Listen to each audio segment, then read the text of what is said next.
Should be back from her cruise by now.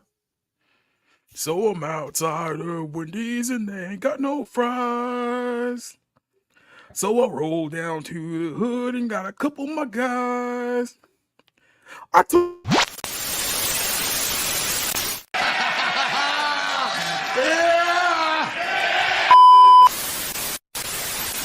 We're men, and we're not afraid to say that we love other men. What up, G? My life is nothing I thought it should be and everything I was worried it would become, because for 50 seconds I thought there was monsters on the world. What Augean stable of misery do you live in if you fantasize about driving a bus or sitting on a bench? What's next, a breakfast eating simulator? Oh, careful, not to burn your digital toast. Now, if you'll excuse me, I have to go play an office simulator. Oh, no wait, that's my job.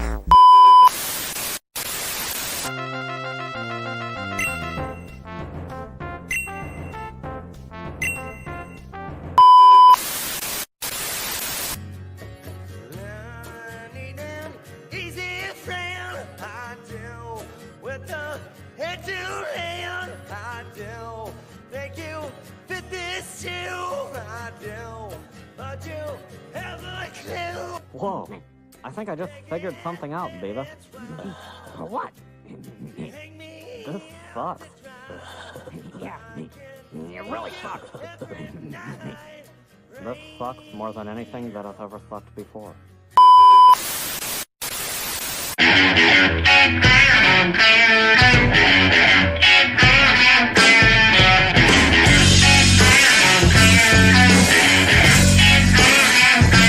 Don't take no for an answer. There's no Can I see more white women getting clotheslined, please?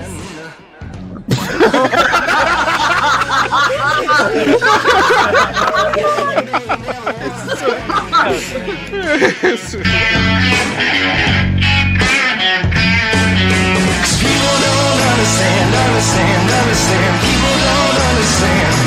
People like me. 'Cause these eyes can see right through you. Don't be surprised.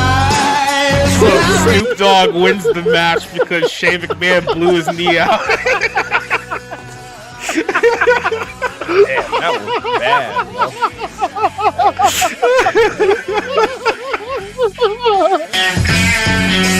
People don't understand.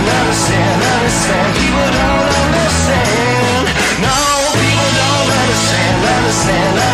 People don't understand. No, people don't understand. People don't understand. People like me.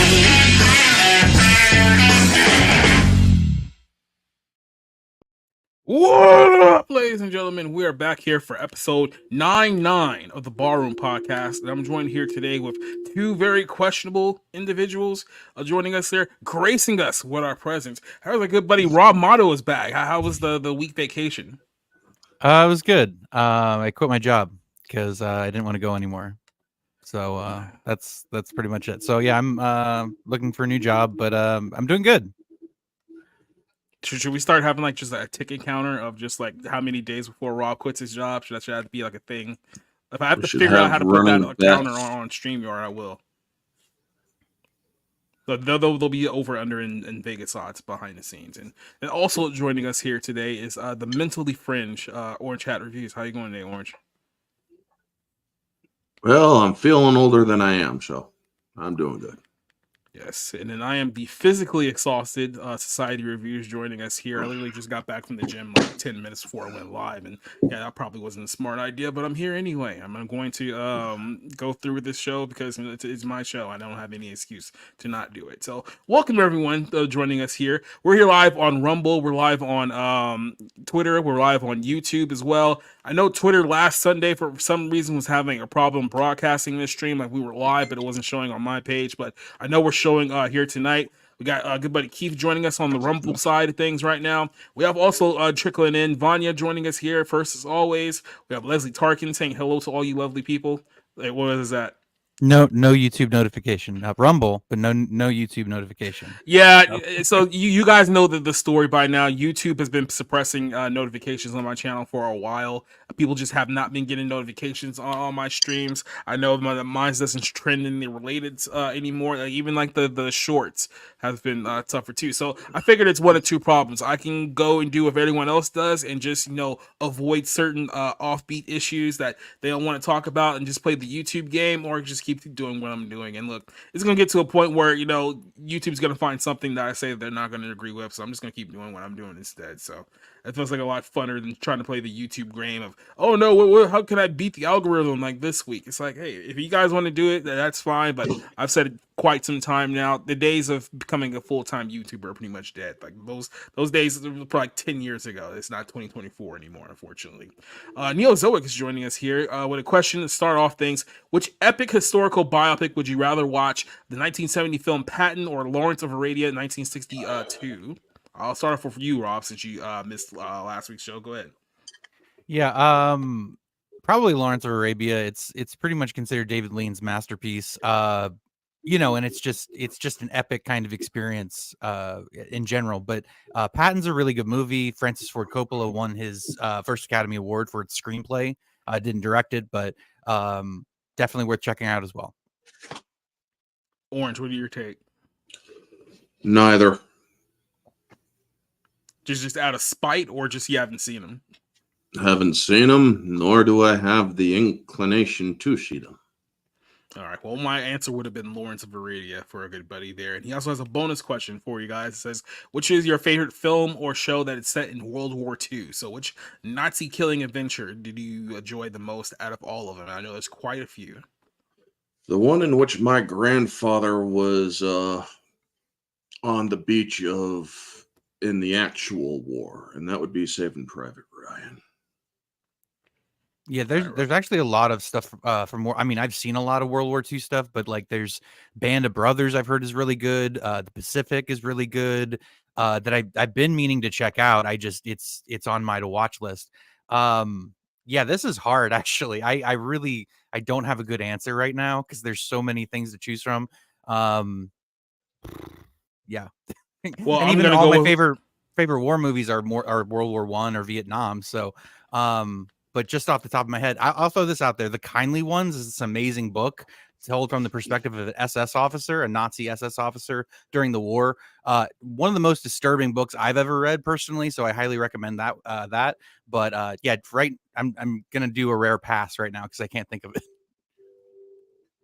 I will say this. I'm going to go with the obvious answer, which is Captain America, the First Avenger, which is obviously the best World War II film ever. But I will say this, like, you mentioned it earlier. For me, I'm pretty sure I'm not the only one who feels this way. Like, I enjoy World War I films far more than I enjoy World War II. Because World War I, there's a lot of more complex stories that can be told with that one, where with a lot of, I think over the last 40, 50 years, like World War II has essentially just become, let's just kill a bunch of Nazis because the Nazis were bad.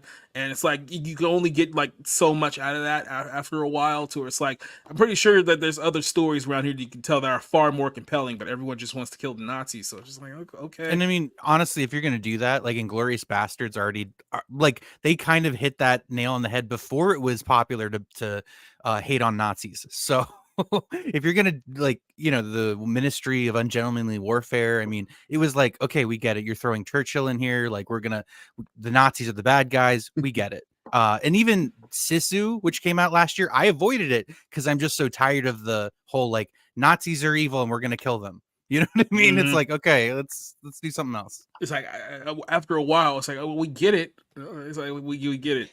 Who else we got to join us here? Vanya here saying Patton and picking that film. What else here? Doba Fetch joining us here tonight. Who else do we got going on here?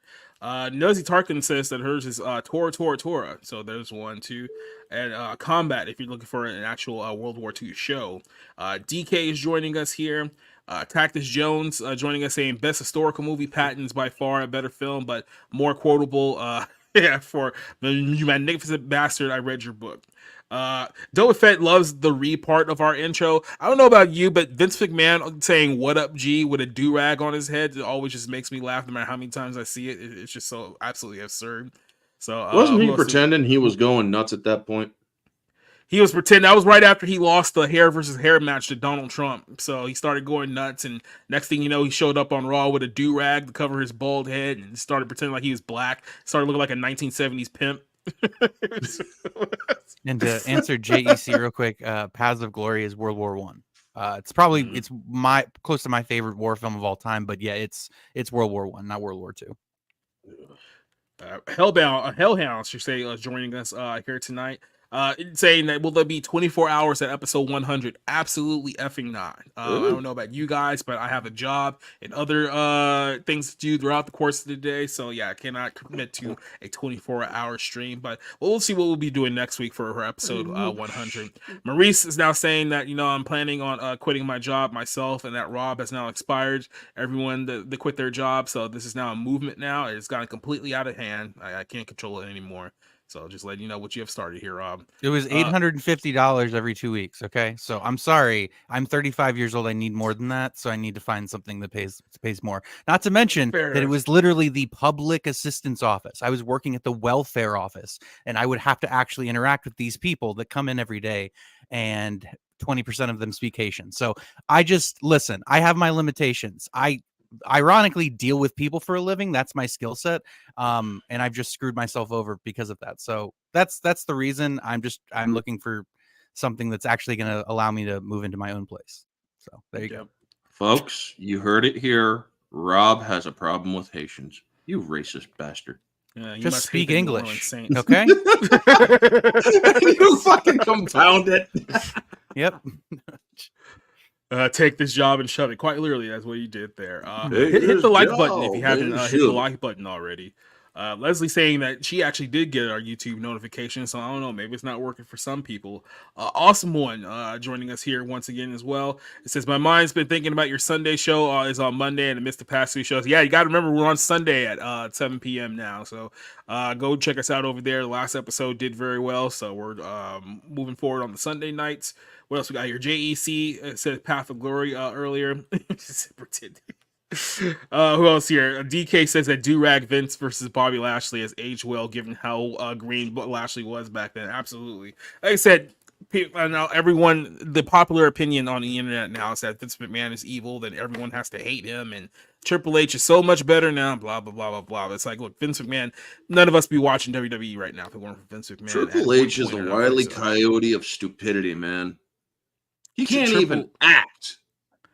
Well, I mean, especially if you saw him in Blade 3. So, I mean, that's what he's been in movies. Yeah. He got Wile E. Coyote in Blade 3.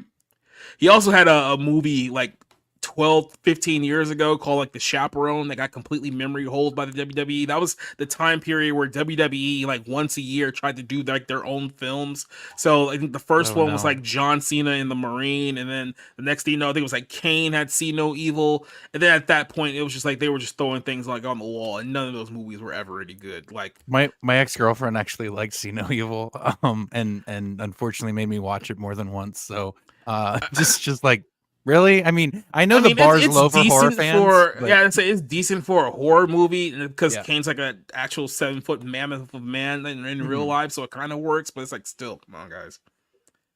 And then Randy Orton, he did a sequel for the Marine, or he either did one or he was going to do one, and then the actual Marines got upset because it turns out that Randy Orton in his younger days actually got dishonorably discharged from the military, so they didn't appreciate having someone dishonorably discharged portraying a Marine in a movie. So I remember there was a whole controversy about that at that time period too. Who's a worse actor, Triple H or Cena? No, it's Triple H, like by far. Like it's not even close. Like Triple H cannot act as a human being. At least Cena. He might be a complete sellout now, but at least he has like comedic chops. I'll give him that much. Like, put him in the right role, he can be funny. But no, Triple H has absolutely nothing in the realms of acting. I mean, anyone who's watched WWE for like the last 25 years would know this pretty strongly. Rob is right. Most of these jobs don't pay that much, and I want a job that pays good, especially since inflation has made everything expensive. Yeah, I actually refused to go to Taco Bell earlier today because apparently, like, a steak quesadilla, which is trash in modern comparison, and a nacho fries was like $11. And I was like, you guys just priced yourself completely out of my market here. There's just no way whatsoever. Yeah, and then you got Kane as mayor in Knoxville, Tennessee now. So there you go.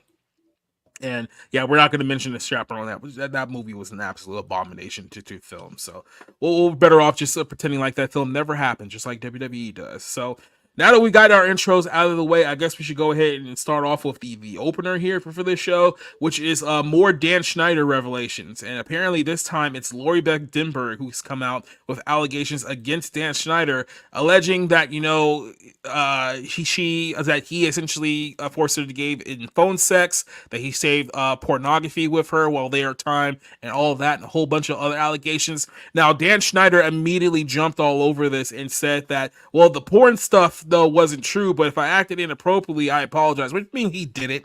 He's trying to use the tactic of, well, if I cop up to the lesser charge, and hopefully I can make the bigger ones go away. It's like, no, that's not how it works. It's like, well, we know exactly what's going on here.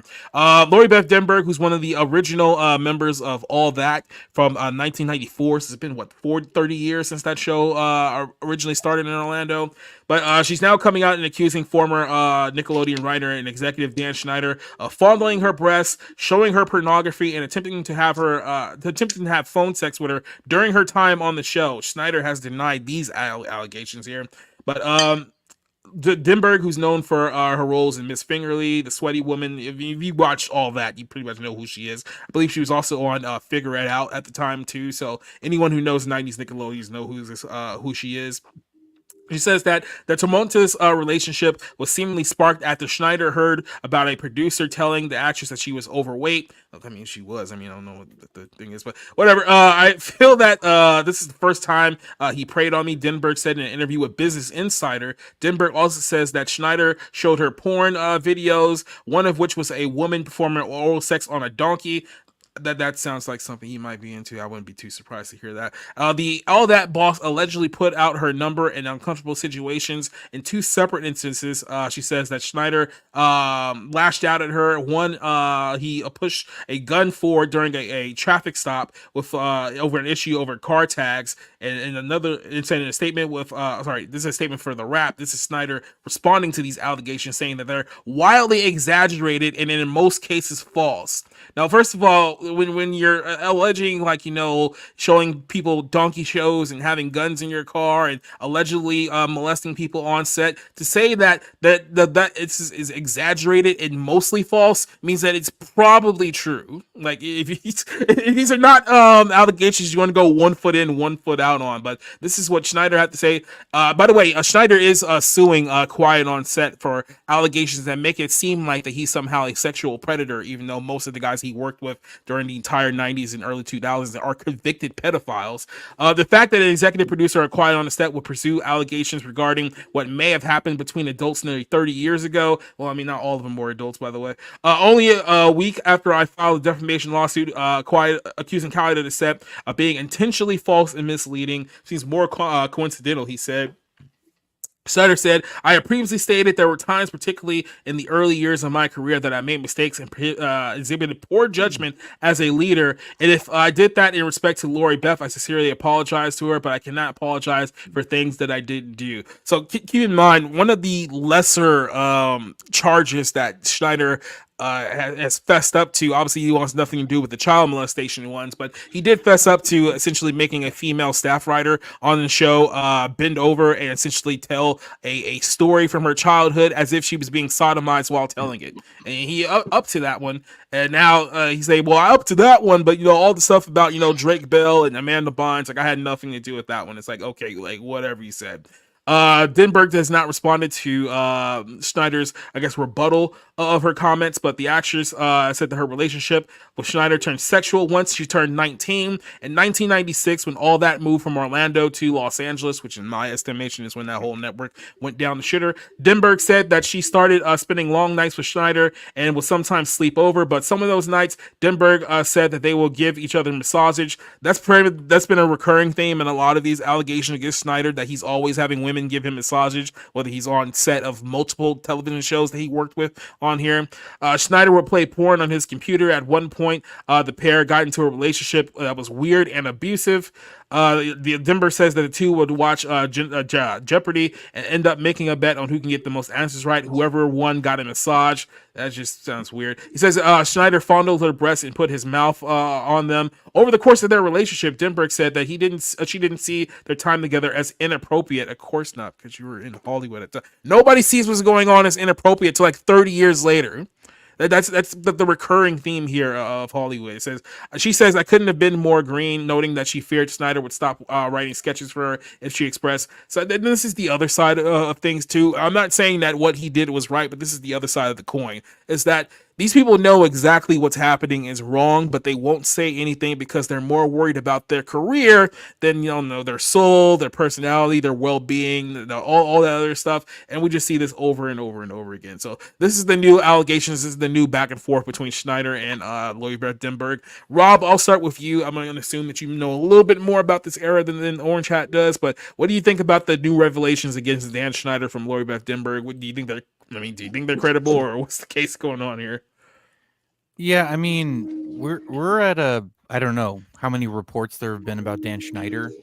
I don't know, like this is the 10th, 11th person who's talked about this, where they felt that he was inappropriate with them, or went to places they shouldn't have, or talked about things you shouldn't talk with a coworker, especially. I mean, if you know anything about sexual harassment, what the actual policies are of workplaces. It's like all of this would fall under sexual harassment. So it's just like, what are you doing as a superior engaging in that kind of behavior in the first place? But let's just leave that aside and then say, oh, these are kid performers, basically teenagers at least. And so the whole thing just smacks of an incredibly inappropriate working relationship, much less anything else. I don't know why you wouldn't believe it, given all of the other smoke kind of around the fire here of this situation. It's just like it just keeps stacking up, and it gets harder and harder to sort of be like, oh yeah, this is a one-time occurrence, or this is just a bad guy. It's unsettling because it's starting to feel like, oh, this is just a system-wide thing that people know about and just don't talk about and sweep under the rug, whatever. I certainly hope that it's not a systemic thing, because that would make it a terrible, awful place that needs to be destroyed, most likely. So, right. So it's just like, at this point, Dan Schneider's a scumbag. I think we know this. I would hope that at some point he gets fired, prosecuted, something happens to him. It's very weird that everybody's reticent to sort of make any kind of legal case. I mean, I know there's statute of limitations in some cases, but there's just way too much. There's way too much that has been said and that has come out about him to not be consequences for his actions. Yeah, so a little rewind here. Dan Schneider was let go from his position at Nickelodeon right after the whole Harvey Weinstein thing broke. So this was right at the heart of Me Too. They went after Weinstein, who you guys know, he was the biggest producer in Hollywood at that time period. He had connections to absolutely everyone. And then they started to take him down. That's when Nickelodeon, right at that same time period, be like, you know what, probably now is the best time to cut ties with Dan Schneider, because if we start going on a witch hunt here, he might be one of the first names people look into. He kind of disappeared for a while. No one really talked about him quite too much. And then, like I said, over the last year or two, the allegations about the things that have gone on with Dan Schneider over the course of the last 3 decades have now starting to come to light. So he's now back in the public conversation of things. So he's trying to defend himself based on these things that have been around for a while now. And in the context of these allegations against Lori Beth Denberg, it's important to note here that at the time that she claimed that this relationship between him and her happened, he was 30 at the time that she says she was 19. But you also have to remember that by this point, they were already doing all of that for at least 2 years, because the show started in 1994, or it aired in 1994, probably started a little bit before then. So she was probably 16 to 17 years old when she first met Dan Schneider, who was the producer of the show anyway. Then they started apparently having some kind of relationship a few years after the line. So Orange Hat, I'll shoot this one over to here. What's your thoughts on the Lori Beth Denberg revelation here? Well, I'm going to answer one of Rob's questions. He essentially asked what, or the whole thing with why they don't touch these cases. Well, one, it's very hard to prosecute something that happened 30 years ago because any physical evidence, which is the evidence you want in a case like this, is gone. Unless the person cops to any of it, which I believe this guy did. He has already established himself as a pervert. He has then given the prosecution a chance to hit him on spoken word. Because otherwise, if he was smart, not saying he is, and I'm not condoning what he would do or any of his behavior, I do want to make that clear. If you are that kind of pervert, you deserve jail time, prison time, preferably where people know your charges. A person who has gone or who is guilty of that shit, one, you deny it, and deny it, and deny it. You don't give them any sort of ammo to use against you. Now, when you can't deny it, and if there is evidence that does prove you have done some seriously twisted shit, you're screwed, as you should be. But if you are dealing with stuff that is 20 plus years, you're not, you can't go through legislation, you can't go through law, you can't exact justice based on feelings. You have to look at it from an objective standpoint. I hate that people do not come forward when they should. Mm-hmm. Because if people would come forward as soon as this stuff happens, or even a couple days after it happens or something, I understand the psychological damage that it can cause. Believe me, I do. Personal stuff. But you gotta push through it. You gotta ask yourself, do you want it to continue? Do you want it to happen to somebody else? Do you want to feel the shame that you could have said something but didn't? It's that's the big problem here. And I agree with you, but the big problem here is, like I said, in the bubble of Hollywood, these people at the end of the day just care about, well, what's the blowback going to be on my career if I say something? Like, their number one focus priority is their career. It's their line. It's like, oh, well, if I tell everyone what Dan did to me, he might not write sketches for me on the show. Then I'm going to take a back door and a back seat. It's like, are you more worried about being molested, or are you more worried about how many lines you're going to get on the next episode of all that? Well, and that seems to be primarily the concern with a lot of these people. If you know the psychology behind it, actors, and then take kids whose parents probably don't care about them, that, you know, as much, and whatever. Unfortunately, I'm generalizing here, but it's like it's a recipe for disaster. It's like needy, emotionally needy kids basically looking for approval and the spotlight, and it's just like it's like exploitation 101. It's just like if you think the casting couch is bad, it's just like mix in all the other things. Like, you're young, you're naive, you want to be in the spotlight, you want to be famous, you want to, you know, get accolades and recognition for your of what you're talents. getting into. Yeah, and so it's a recipe for disaster. It's potential to just completely ruin and destroy somebody for the rest of their life, which is why we see so many fucked up child stars in the first place. Mm-hmm. And a lot of them came wrong. from that I'm happy that people are coming out. Yeah. I mean, I'm pretty sure what's that old Bible verse about you'll know someone by their fruits, or you know a tree by their fruits. How many absolutely mentally destroyed Nickelodeon stars have all come from the umbrella of Dan Schneider over the last 30 years? It's like, of course, the big ones everyone knows. It's like Amanda Bynes. You can point to a Jamie Lee Lynn Spears. You can point to Janae McCurdy. You can point to, obviously, Drake Bell and a few other people out there. But it's like, yeah, they're all seem to have one common denominator, is that they all worked on a super popular show with Dan Schneider at some point in their lives, and all of a sudden they're just mentally a wreck. And Orange brought up another thing too. It's like, why don't people talk about these things? Well, another thing that people don't discuss is that a lot of these stars are actually signed to NDAs through Nickelodeon, to where they're not allowed to publicly speak about what happened in their time in the show. So Paramount, which is the parent company of Nickelodeon, is quite literally holding over people's heads the ability for them to actually speak out about what actually happened behind the scenes with Dan Schneider. NDAs are null and void if crimes are committed. That's how the law works, but then again, you have to talk about this is California law too. So the way that those Doesn't NDAs matter. are Any enforced, 50 state or the 50 states all agree that an NDA is null and void if I know, a crime is committed. but in their mentality, you have to get someone who's willing to pursue it, especially if there was a crime committed. Now, in this case, it doesn't look like there was particularly a crime that was committed. There was a lot of he said, she said. So if it's just he said, she said, you're very limited on what you can do as far as that goes. But if we're talking about, yeah, he actually raped me when I was underage, that'll be a completely different situation. But like I said, how many people are we going to get here to quite literally prove that? And then just one last thought here before I shoot it over to you guys for your final thoughts. Obviously, he had some kind of relationship with Lori Beth Denberg when she was 19, just legal age as well. Are we supposed to believe that in his 30-year run on working with these Nickelodeon shows that she's the only woman that he's ever had some kind of relationship with behind the scenes at Nickelodeon? We should supposed to believe that in 30 years she was the only one. It's like, I highly doubt that was the case.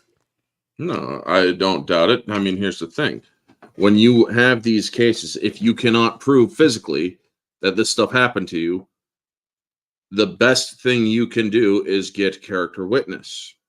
And if you can get character witness and have people speak on their own personal experiences, that can sway a jury.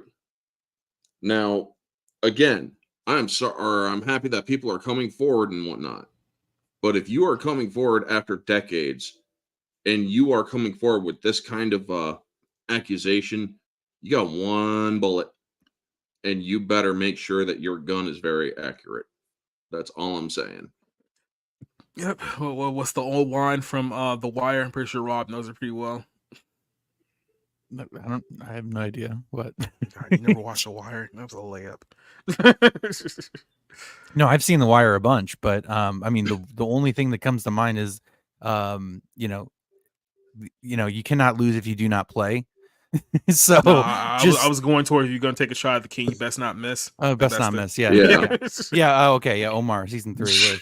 That's pretty great though. When he's literally Ruined like, opportunity.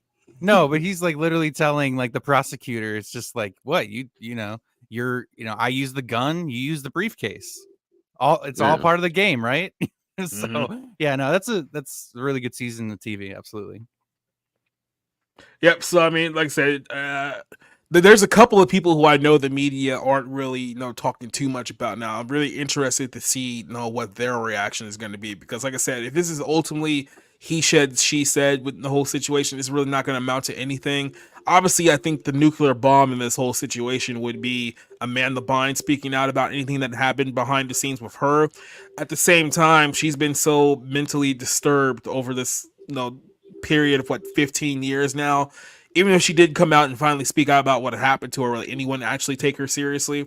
Even though if she could be completely telling the truth, it's like, I just don't know how well her, I guess, credibility is at this point, because, the things that have gone on with her. But there's a few other names I can think of too outside of her as well.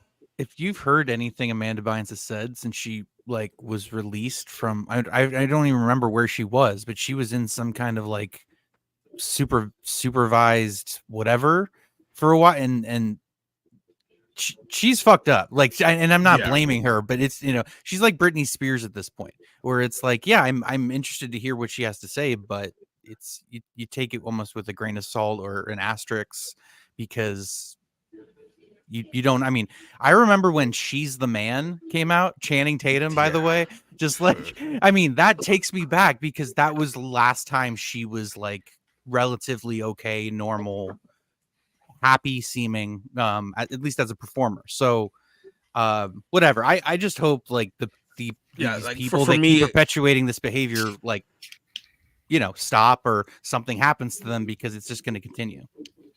Yeah, I would say, dude, the last time I can even remember seeing a smile on Amanda Bynes' face was probably Easy A. I think that movie came out like 2009.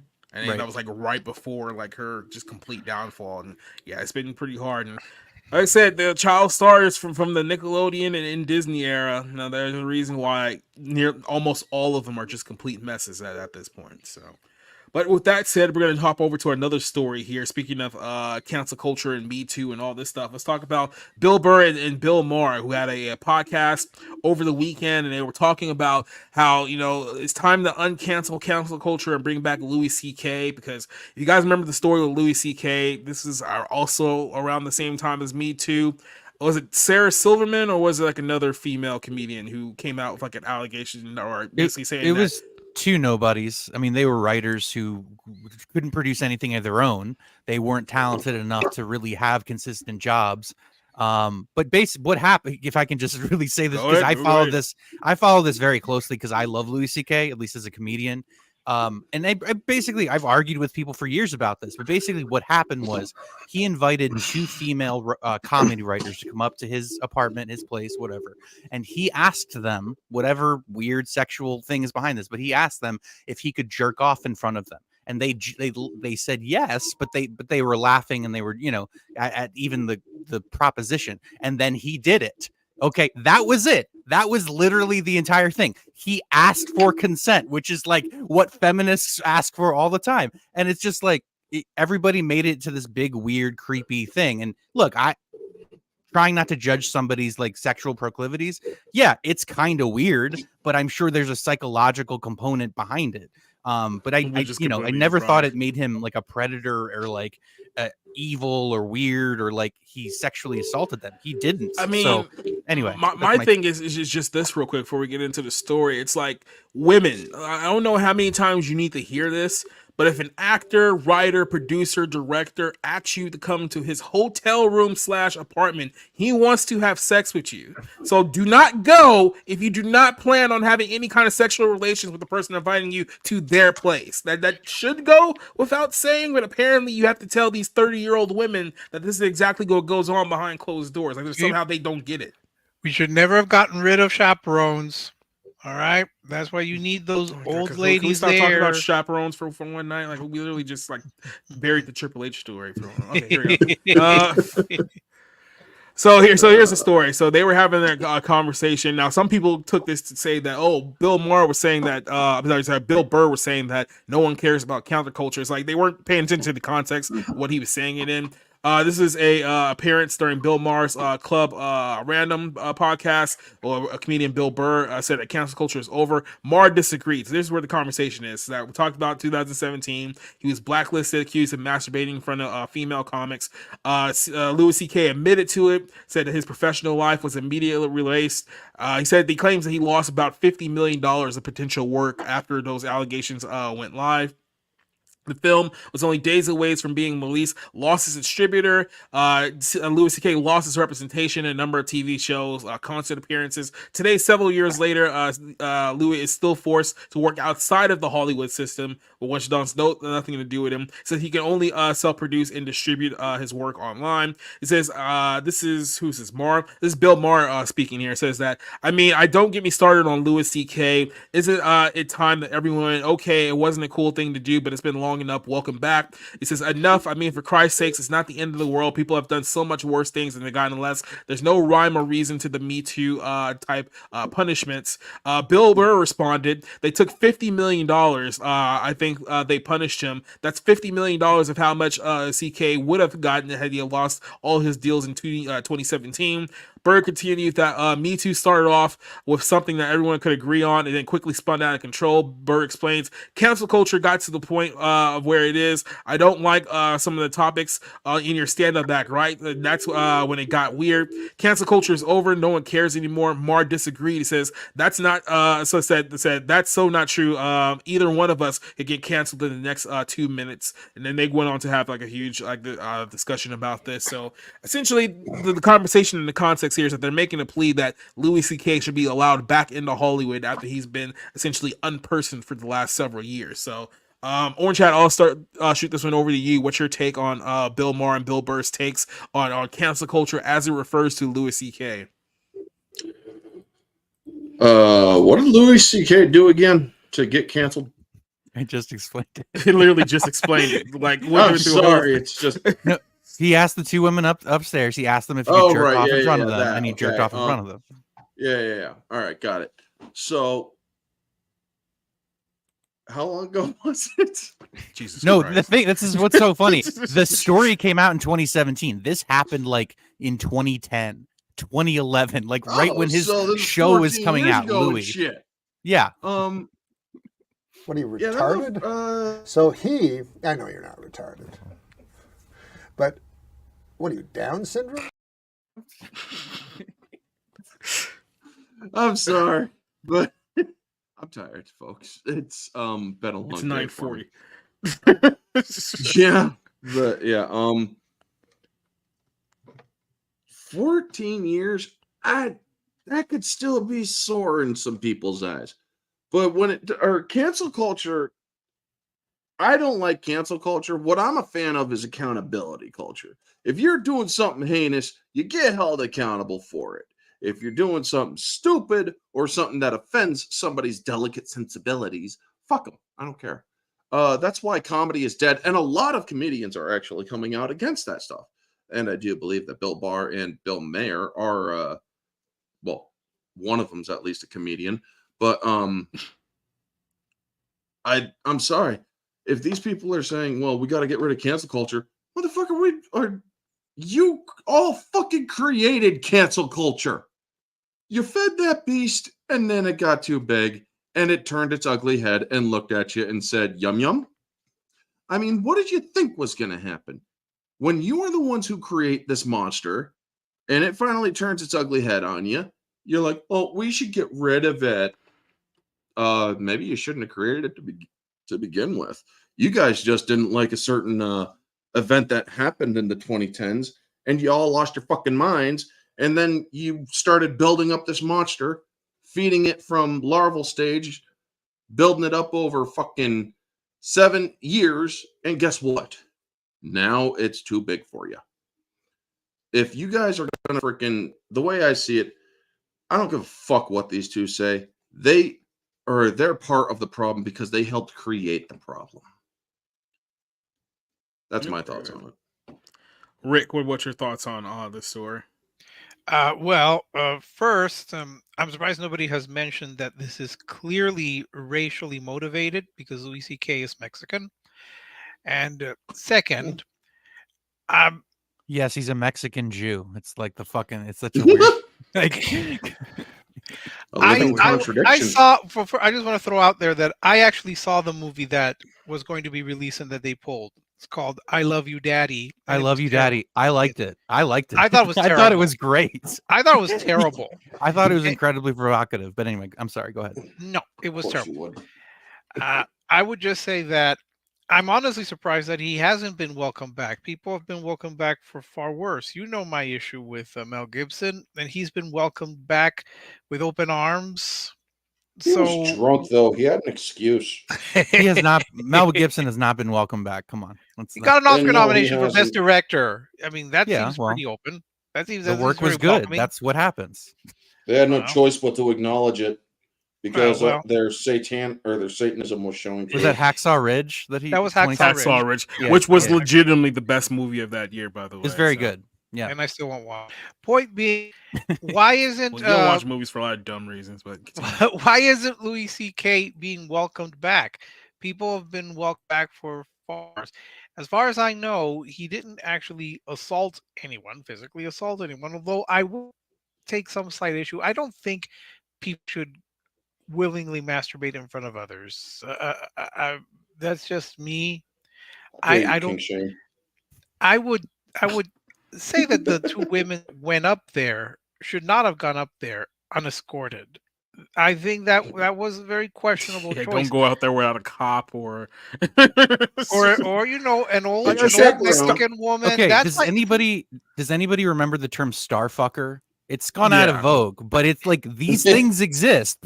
People want to fuck celebrities. It's a real thing, and it's like people want to pretend like, oh, he's a creep. Yeah, I'm sure you were saying that at the time, you dumb fucking bitch. Anyway. I remember the Star Whackers when when Randy Randy Quaid. Quaid, yeah, when Randy he went Quaid. insane. Yeah, remember the Star Whackers and I don't And know Dennis why. Quaid just turned his back on him. Wait, those two were I mean, actually when- related? Yes, yes, yes, and they now are- Dennis Quaid has a show on Fox Nation, and I'm just like, what happened? I'm so confused. They are actually Wait. brothers. What? Oh, the brothers. Okay. Yeah, Holy yeah. shit. Sorry with a little lighting issue there. So I would just say Orange has a point. I will say Orange has a point because Bill Maher, Bill Burr, all of them were very supportive, and Louis C.K. probably was also very supportive initially of the Me Too movement, and women need to speak out. Good for them. And now when it comes back to them, until it got back to them. when it comes back to them, then it's suddenly an issue. I bring up one of the people that I dislike the most, Chris Hardwick. He had that issue too. He was very much a male feminist until an accusation came against him, and suddenly, we can't accuse someone. I'm not a big fan of Louis C.K., but if he has not been convicted of anything, then he should be allowed to start working his way. Again, I don't like that he, performed autoerotic exercises in front of people that he does not know. That seems very strange. And I Love You, Daddy is terrible. But by this time, maybe he should be, I don't want to say welcomed back, but be allowed to pursue this career if that is what he wishes to do. I wouldn't pay to see him in concert, but if other people want to, they're perfectly free to do so, even though he has a very questionable public or private life. But he has not been convicted of anything. He has not the been. thing that the only thing that I would push back on here is that we can't have a sexual degenerate like Louis C.K. out on our stage comedy stage. Like, do you really want to get into the sexual kinks of stand-up comedians? Because trust me, he's probably the most tame guy that's on that stage out of all the dirt bags. I actually did see Bill Cosby in concert. Okay, that doesn't count. But that's an actual rapist. In terms of being sexual degenerates, yes, stand-up comedians have a long history of being dirtbags. There's a reason it's a man's club, by the way. But no, that's a long rumored stereotype where stand-up comedy is very incestuous and gross, and we've never heard any stories about Bob Newhart. Just throwing that out there. Yeah, different era. Did you have anyone for like the last 40 years? So this is what I will say. alive. I've already said my piece on Louis C.K. So the whole cancel culture thing, like, comedians are supposed to be vehemently against it. They're supposed to be, because they're all about free speech, all about trying jokes out and them not working, and dealing with rowdy bullshit customers who are had too much to drink, and like there is a proud sort of like lineage of stand-up comedians and fighting against censorship. So I really value that, but these are all these people are millionaires. Bill Burr, Bill Maher, Louis C.K. It's not like they're fighting the good fight necessarily. And like Bill Burr has only become more and more of like a, whatever you want to call it, an apologist since he got married. White people kind of suck. And it's like, okay, Bill, he's funny sometimes. We get it. Your wife is black. We get it. And even like Bill Maher, I agree with him sometimes. Sometimes I don't agree with him. He's more of an opinionated person, not a comedian at this point in his career. So I get it. Both these people annoy me at different times, but I also like what they do, from time to time. So yeah, I think Louis C.K. should be welcome back. I think he's funny. I did go to see him with my with a good friend of mine that I've known since high school. It's why I know that one line of dialogue from Magic Mike from Matthew McConaughey. So from his I think it was 2017 stand-up special. So but yeah, this is an overblown thing. If you're talented, I think you should be able to have opportunities in Hollywood, but Hollywood has also decided that they're kind of done with people at a certain point. Kevin Spacey, Louis C.K. It just seems like, go away. We tarnished you, and we tarred and feathered you, and now you can, try to make a revenue stream on a podcast. Exactly. Well, any final thoughts on this one before we shoot over to our next one? Yeah. Yeah, I mean, like I said, I don't have much sympathy for Louis C.K. I mean, I've seen his stand-up special, and it's not that great. And his little circle with him and Bill Maher and Bill Burr, like I said, I just don't care too much for any of their comedies these days. Not to say that all their stuff that they've done is bad. It's just that I'm just not like going out of my way to seek out any of their content. So if Hollywood doesn't want anything to do with you, that sounds like a you problem. That's what I'm going to say there. Let's talk about this story here real quick. This should be a quick one. So Barbarella, this is a film that has been rumored for about a year now. It has actress Sweeney, who's now the new Hollywood it girl, in it, and we didn't know who was going to be a part of this movie or what it was going to look like, because if you watch the original Barbarella, like a good buddy Cider has, this is kind of like an over the top, like I could say, sexploitation comedy type movie from the 60s, or what's 60s or 70s? I think it was Late 70s, 60s, right? I think. Yeah, 70s, okay. 60s. So everyone was like, "Oh yeah, we get to see a big boobed blonde girl as Barbarella. This is gonna be awesome." And my immediate reaction is, someone who knows modern Hollywood very, very well, I would not get excited until I see who is actually a part of this film. Well, it seems like we might have a good idea now who's gonna be the creative team behind this movie. And I don't know if this is a good thing or not. So the new Barbarella movie is looking to have Jane Goldman and Honey Ross to co-write the film with Edgar Wright, who is in talks to direct this movie. So these are all of the people who are going to be in with this film here. So Jane Goldman has worked a lot with Matthew Vaughn over the last several years. She's co-wrote films such as like the X-Men First Class, Days of Future Past, the Kingsman movies. I don't believe she had anything to do with that Argyle movie, so you can't really put that one on her, but she's worked a lot with Matthew Vaughn behind the scenes, so she's going to be one of the co-writers allegedly for this film. Then you have a woman named Honey Ross, which I have never heard of. I'm not sure if you guys are familiar with her at all, but all I know is that she's the daughter of No, that sounds like a Bond girl name, Honey Ross. Yeah, right. She's the daughter of Jonathan Ross, if you guys know who Jonathan Ross is. And the only thing I heard on here, like if I type up her name, the first thing I get is some article that she wrote for Bazaar about pretty privilege or some nonsense like that, or why we should scrap diets beyond this summer, which I don't know what the hell that has to do with movies, but apparently they're having her be the co-writer of this movie. Then, of course, you have Edgar Wright, and I've said this about Edgar Wright. Outside of his stuff with Simon Pegg and Nick Frost, is there really anything out there from Edgar Wright that you actually considered like good? I'm just being like straight up with you. Is there anything out there that you would recommend watching outside of those two? Well, these are all the people who are currently in talks for writing, like I said, being the creative team in this movie. This is going to be a Sony film. Apparently this is a big part of why she did what's the Spider-Man Madam Web movie for a couple months ago. So these are all the people who are going to be involved with this movie. All of these people are rep by either WNB or CAA. So I don't know. Just based on the names that I've thrown to you guys there, do you think that this is a film that's dead on arrival, or do you actually think that they can do something here? Keep in mind, they're trying to do a Barbarella movie in modern times, in modern feminist Hollywood. It just seems like this is a disaster just waiting to happen. Rob, I'll start with you. What do you think about this film here? Yeah, I don't have a whole lot of hopes for it. I mean, Edgar Wright is really the most important name there, just because he's the director and he has an output that you can look back on and know what to expect. So Shaun of the Dead, Hot Fuzz, Scott Pilgrim versus the World, Baby Driver. I'm sure I'm forgetting something in there, but I hate all those movies. I mean, Hot Fuzz wasn't bad. I'll say that. Hot Fuzz is probably the best movie I think that he did. But yeah, I can't stand Edgar Wright. I think he's a child. I think he is too in love with the 1980s. And that shows. Now, some people like that. Some people like his movies. A lot of millennials really like Scott Pilgrim versus the World.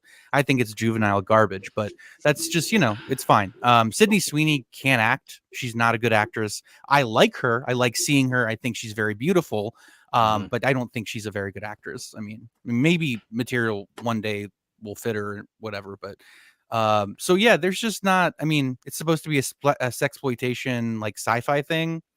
I mean, yeah, it could be fun and silly and work, but I certainly don't have any high hopes for it. So that's my take. So I'm going to explain to you guys why this film is dead in a moment. Before that, I'm going to go ahead and go to Orange Hat here. What is your thoughts on this film? Based on what you've seen, what you've heard there. Didn't I once mistake this movie for its porn parody? Probably. I mean, I think it was like 2 weeks ago or something when it was, That was talked me. about last. It was like the Pam Anderson thing from the 90s.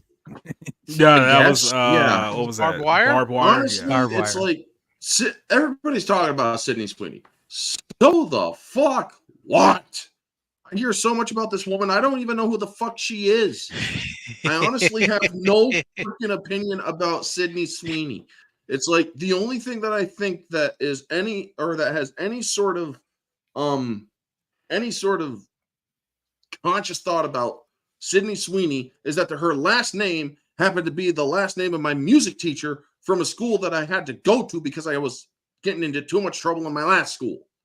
So yeah, I really have no freaking opinion about this because it's like this Barbarella.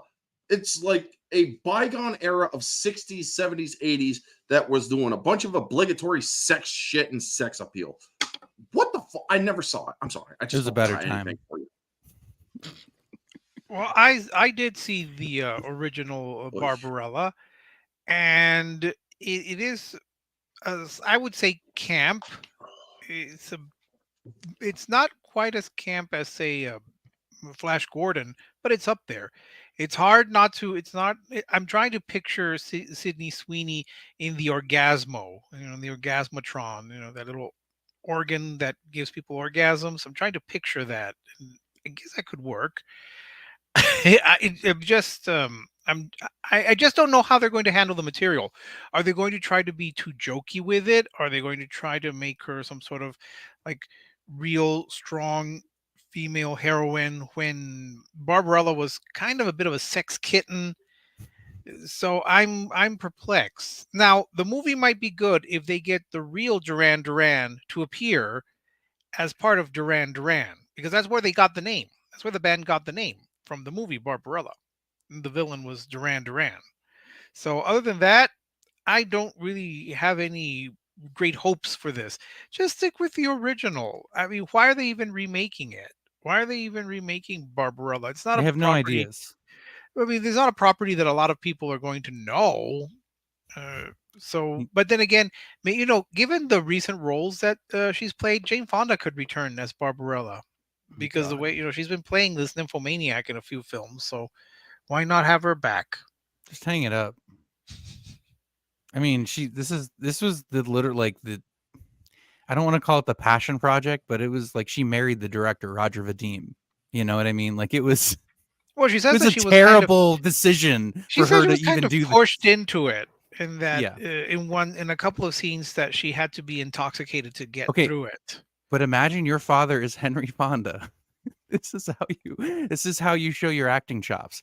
Getting naked and never mind. It's fine. It's just like, Well, I mean, she was very rebellious. Even Henry Fonda was a little shocked, and he was much more, I guess, open to things. But yes, what a deeply unpleasant man, by the way. Just yes, he was. I just for the record, Henry Fonda was such a fucking asshole, which is why I relate to him so much. But anyway, well, it explains Jane Fonda to a T then. But well, so I don't know if here's 5 times. The whole Fonda family is Fonda fucked up.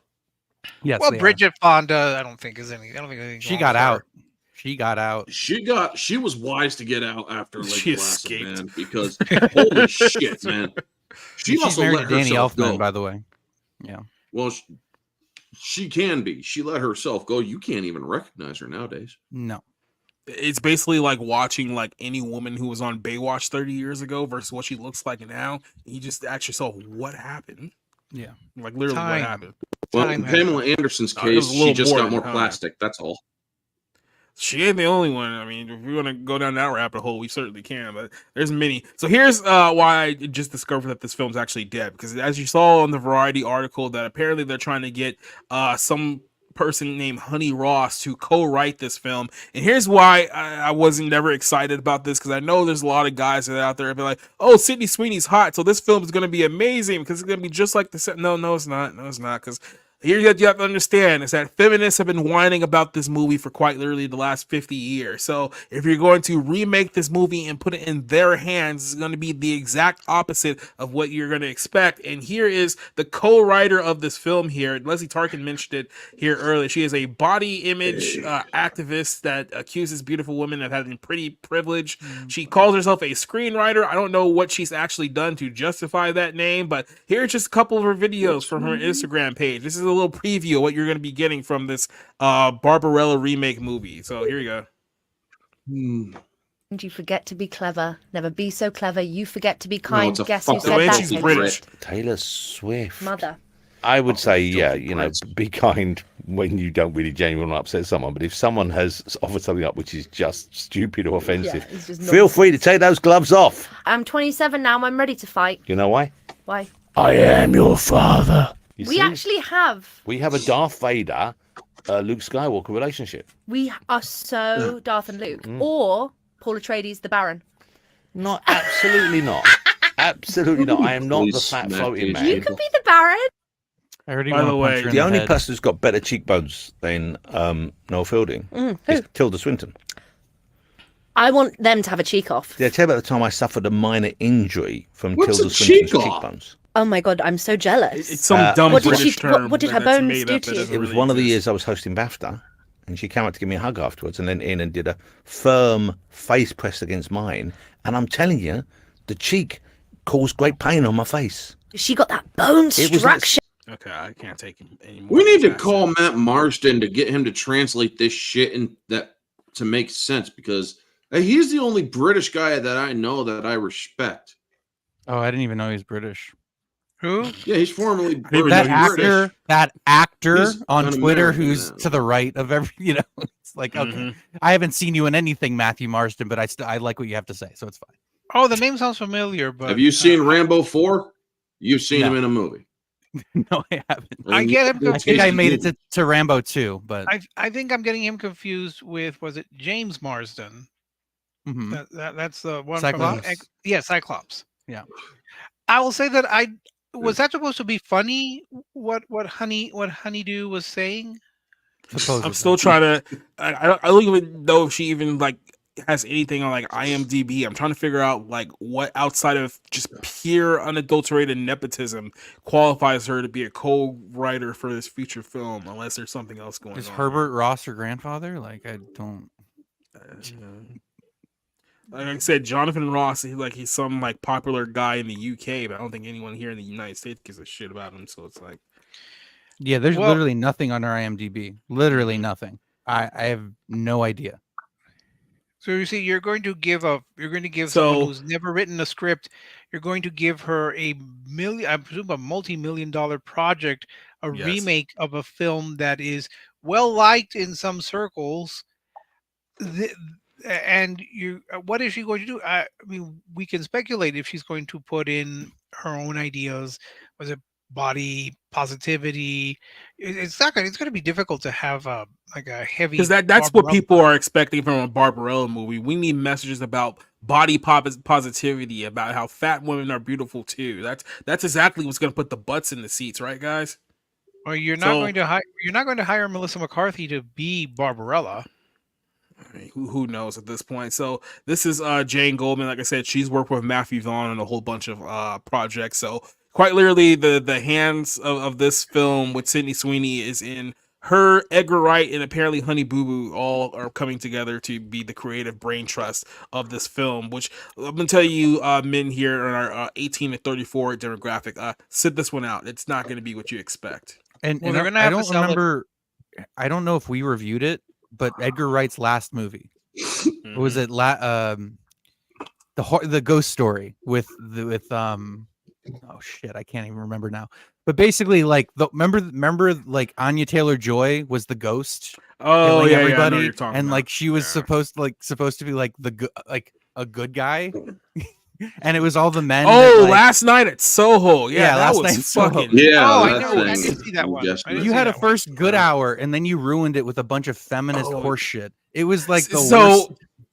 For those of you, I don't think did we do an episode on it? We might have. I might have forgotten it. But essentially that film, what happened there was that it was about some girl who was getting visions of a girl who was like back in like the 70s or some nonsense like that, or back in the bygone era. Who knows how long it was, but it was framed as if somehow somebody had murdered her or whatnot. And then come to find out towards the end, she was the murderer because she went and slept with this dude thinking that she was going to be a star. And it turned out she just got turned out into a whore. So her revenge was to get essentially murdering all of her Johns, who were just the guys who just went there to have sex with her. And then this really twisted message at the very, very end. It was like, well, even though she murdered all these guys for the crime of wanting to sleep with a hooker, it's like really she was the victim here. So she was completely just in all the murder. And I was like, no, the fuck she was not. Like, what the fuck are you talking about? And that's the ending of the film. The ghosts that are the guys that she murdered literally are warning the main character for the whole fucking movie.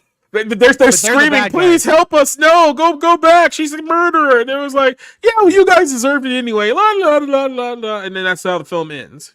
Yeah. So with that, knowing that Edgar Wright is like on board with that shit, and these two other women, it's just like, okay, that paints the picture that this is going to be a nightmare. Yeah, so I mean, with him on board, with these other two baboons on board, this is going to be just feminist propaganda 101. So don't let the girl with the big boobs fool you into thinking that this is going to be an entertaining movie. It's not.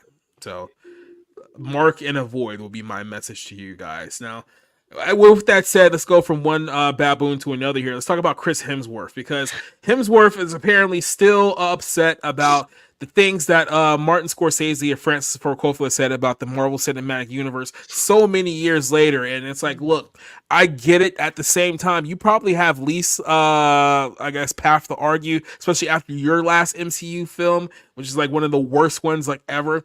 But he talked about the fact that, you know, over a couple of years ago, if you all remember this, Martin Scorsese came out publicly and said that the Marvel Cinematic Universe is not cinema, that they're not real films, that they're basically giant theme park rides. And he was absolutely right when he said that, because if you go back in that era of YouTube where you had people uploading audience reactions of the MCU films, and it was like, oh my god, Spider-Man's here, that whole era of YouTube, if you guys remember that. So Chris Hemsworth said that he felt that the criticism was harsh. He said that it was eye-rolling. He gets sick of the term superhero curse that's been pigeonholed here. So Hemsworth, who was in the film, the Furiosa film, which we'll talk about here in just a second too, because this also plays into another Chris Hemsworth story.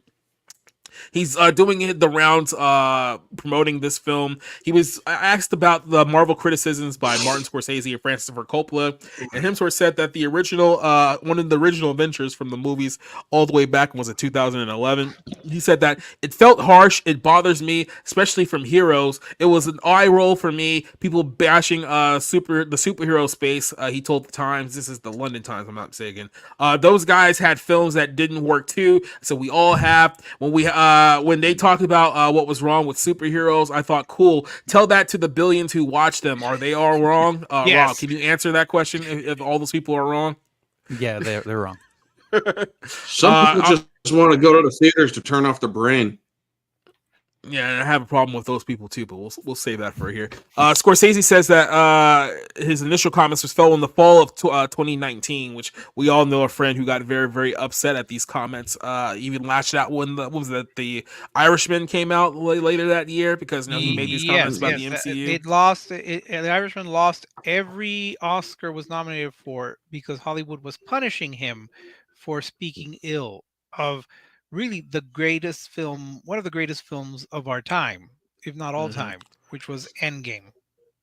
No, this was Infinity. Was Endgame out? No, it was Endgame. Yeah, that episode came out at that time here. That was right before COVID. He said that these movies are theme park. They're not real cinema. The Oscar winner later clarified that his frustration was about the quality of Marvel movies, but the dominance of them in the marketplace. So he said he wasn't complaining about the quality. It was like the dominance in the marketplace. He argued that superhero movies were driving indie films and mid-budget movies out of exhibition. I think we've gotten to the point now where Disney and Warner Brothers have blown up the superhero market to the point that maybe some of those movies will be making a comeback here over the next several years, or at least hope so, because the mainstream one isn't going on very well. Coppola pretty much agreed with Scorsese in an interview 3 years later. He said that there used to be studio films, now there's Marvel Pictures. And what's a Marvel picture? A Marvel picture is one prototype movie that is made over and over and over and over and over again to look different. In an interview, Hemsworth said that he rebuked these comments, saying that cinema going did not change because superhero movies, but because of smartphones and social media. Superhero films actually kept people in the cinemas during that transition, and now people are coming back. I don't know if you checked the box office recently; they're not coming back, so they deserve a little bit more appreciation. So Hemsworth is basically taking exception and trying to film superhero films the best way that he can here. By the way, his last superhero movie, Love and Thunder, somehow managed to fumble Christian Bale. That's how bad his film was. People completely forget that Christian Bale was in that movie. That's how bad Thor Love and Thunder was. I thought that was the best part of it. Yeah, Christian like Bale. Quan Chi from Mortal Kombat. Yeah, right. Or Zordon from when the glass broke in the Power Rangers movie in '95. Yeah, so who knows? Rob, I'll start. Actually, I'm gonna start this off with Rick, because Rick loves the MCU. He loves his boy Scorsese. So, what do you think about Chris Hemsworth's comments here, going after two of the greatest filmmakers ever? I think first off, Chris Hemsworth can't act, so there's that. Then I'd also say that what is he really complaining about? I mean, it's not like he has fond memories of working with Taika Waititi in the last Marvel movie. Is he saying that somehow Love and Thunder is better than, let's say, The Irishman or Killers of the Flower Moon, or what? I'm trying to think, with the Godfather films. It's not. So what is he complaining about? He wants superhero people to stop bashing superhero movies. Because look, this has been the topic now. I don't know, for the last 5 years has been a strong topic, but you can go even back to like 10, 15 years ago, where people was like, okay, when are people going to get tired of like these superhero movies? And if you said that, around 2019, when Endgame grossed like almost $2.3 billion or whatever the number was, there was like, oh, these films are never going to go out of style. Disney quite literally thought these films were never going to go out of style. That's why they booked front-ended, $300 million production budgets for all of these films. $300 million for the Marvels, or Captain Marvel 2, they thought was going to be a smash hit because, oh, people will never get sick of these movies. And now we reached a point where people have, in fact, gotten sick of those movies. And look what happened. For a much smaller budget, you had Godzilla -1, which won Best Visual Effects over a Marvel movie. So think about that. Chris Hemsworth is just, I think he's probably trying to defend the genre that made him a star. Because let's be honest, what movies has Chris Hemsworth actually opened on name alone?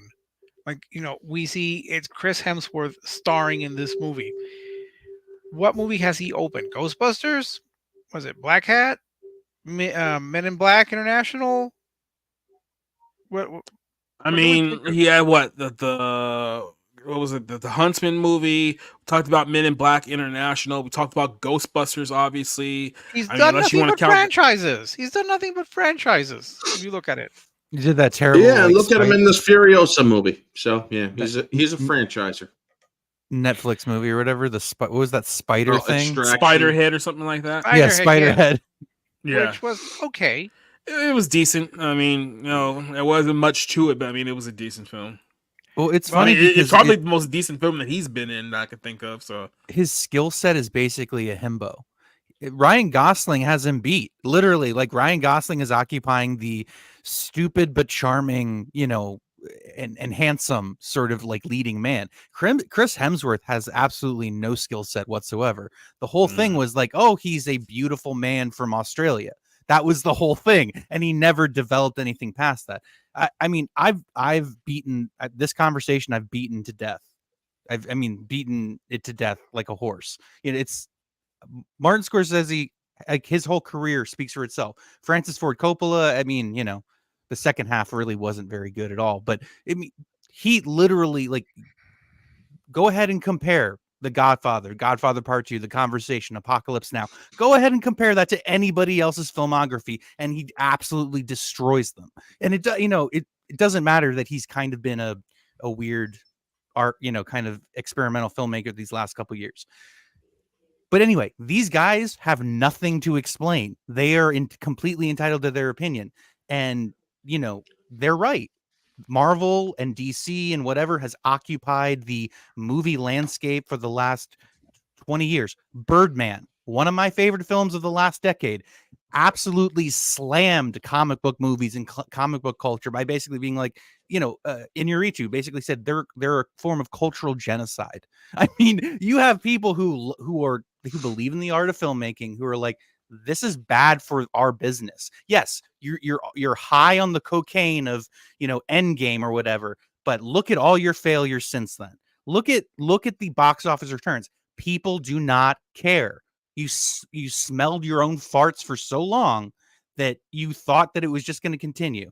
Well, all bubbles burst, and this one's has pretty much, reached the end of its run. So, yeah, I mean, I understand wanting to defend, what you spend your time doing in terms of Chris Hemsworth, but it's like, it's apples and oranges. You know what I mean? What they're doing, what they're trying to accomplish is completely separate from what you are. Marvel movies are almost entirely successful based on the box office they bring in and nothing else. They do not have a long-lasting effect on their audiences. I mean, maybe for, the people who really love that property or those characters, but for most audiences, like, okay, on to the next one. It's a digestible, easy to consume piece of crap, format for a movie. Not even that, because remember, we do have to watch all those TV shows to try to follow the plot of a movie. So that's going to isolate people even more. Or you're gonna have to go back and watch even more now, because looking at Hemsworth's future movies here, like I said, we'll talk about Furiosa here in a second, but he's supposed to have a cameo in the Deadpool Wolverine movie that comes out this fall, so he will be back in the Thor uniform once again. He has Transformers 1, which is an animated Transformers movie that he has coming out later this year. Then he's in something called Project X, which is in very, very early development. But hey, guess who's also in that film? It's our good buddies Matthew Vaughn and Sam Rockwell, who was just in the Argyle movie that everyone hated a couple of months ago. So that's a good sign, right, guys? Now, that's a great sign. By the way, like, I've gotten to this point and I've been very, very clear about this.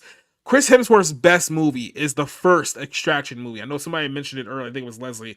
No, it was Rooftop Korean. Brett said that the Extraction movies are good. The first one is good. The second one, they tried to, I guess, create like their own cinematic universe, but it's like, oh, let's put all the focus on these minor characters that no one cared about, and it's like you immediately destroyed what anyone liked about the first one by trying to make somebody care about Brown Girl number 6 and thinking that people were going to go watch a feature film about her. They're not, so stop. Outside of that, he's just been in one dog shit movie like after another, and it just hurts to say that, but I mean, it's true. I mean, Thor 2 was terrible. The Huntsman movies were bad. Ghostbusters was bad. What else did he try to do outside of that? Bad Times at El Royale. Remember that film that came out like 6 years ago? That was a thing. Men in Black. He had a cameo in Jay and Silent Bob reboot, which is just why would you even do that to yourself? And then of course, Love and Thunder, we'll discuss in a second. Like, his career outside of Thor is just non-existent. Like, that's really the existence here. So the reason why he's trying so hard to defend, these films is because he knows that he really doesn't have much else outside of this. And let's be very honest, outside of like Robert Downey Jr., who else out in that core group of Avengers still has like a career distinction outside of the MCU? Like, who? Well, I think he's also limited by the fact that he can't quite shed his Australian accent. I think you can hear it in every movie he's in, even in like, what was that, Ghostbusters. Every film he sounds like Kangaroo Jack. Yeah. He sounds Australian, and that's why he is in this Furiosa, because it's supposed to be Australian. So of course it makes sense for him to be in there. Yeah, I mean, that's, I don't know. Like I said, he's trying his best to defend the work that he was a part of, but at some point you got to accept the fact that the work you were a part of was just trash. So I And mean, I again, don't know. he's not been. Maybe just take the Adam Sandler approach of just like saying, "Yeah, I do dog shit movies, but I get paid $20 million to do it by Netflix, so I'm just gonna keep doing it." Like, if you had that approach, I couldn't like hate you. Again, he's not been fond about Taika Waititi's work in Love and Thunder. So why is he suddenly deciding that he's going to be the defender of the MCU? I'm puzzled by this.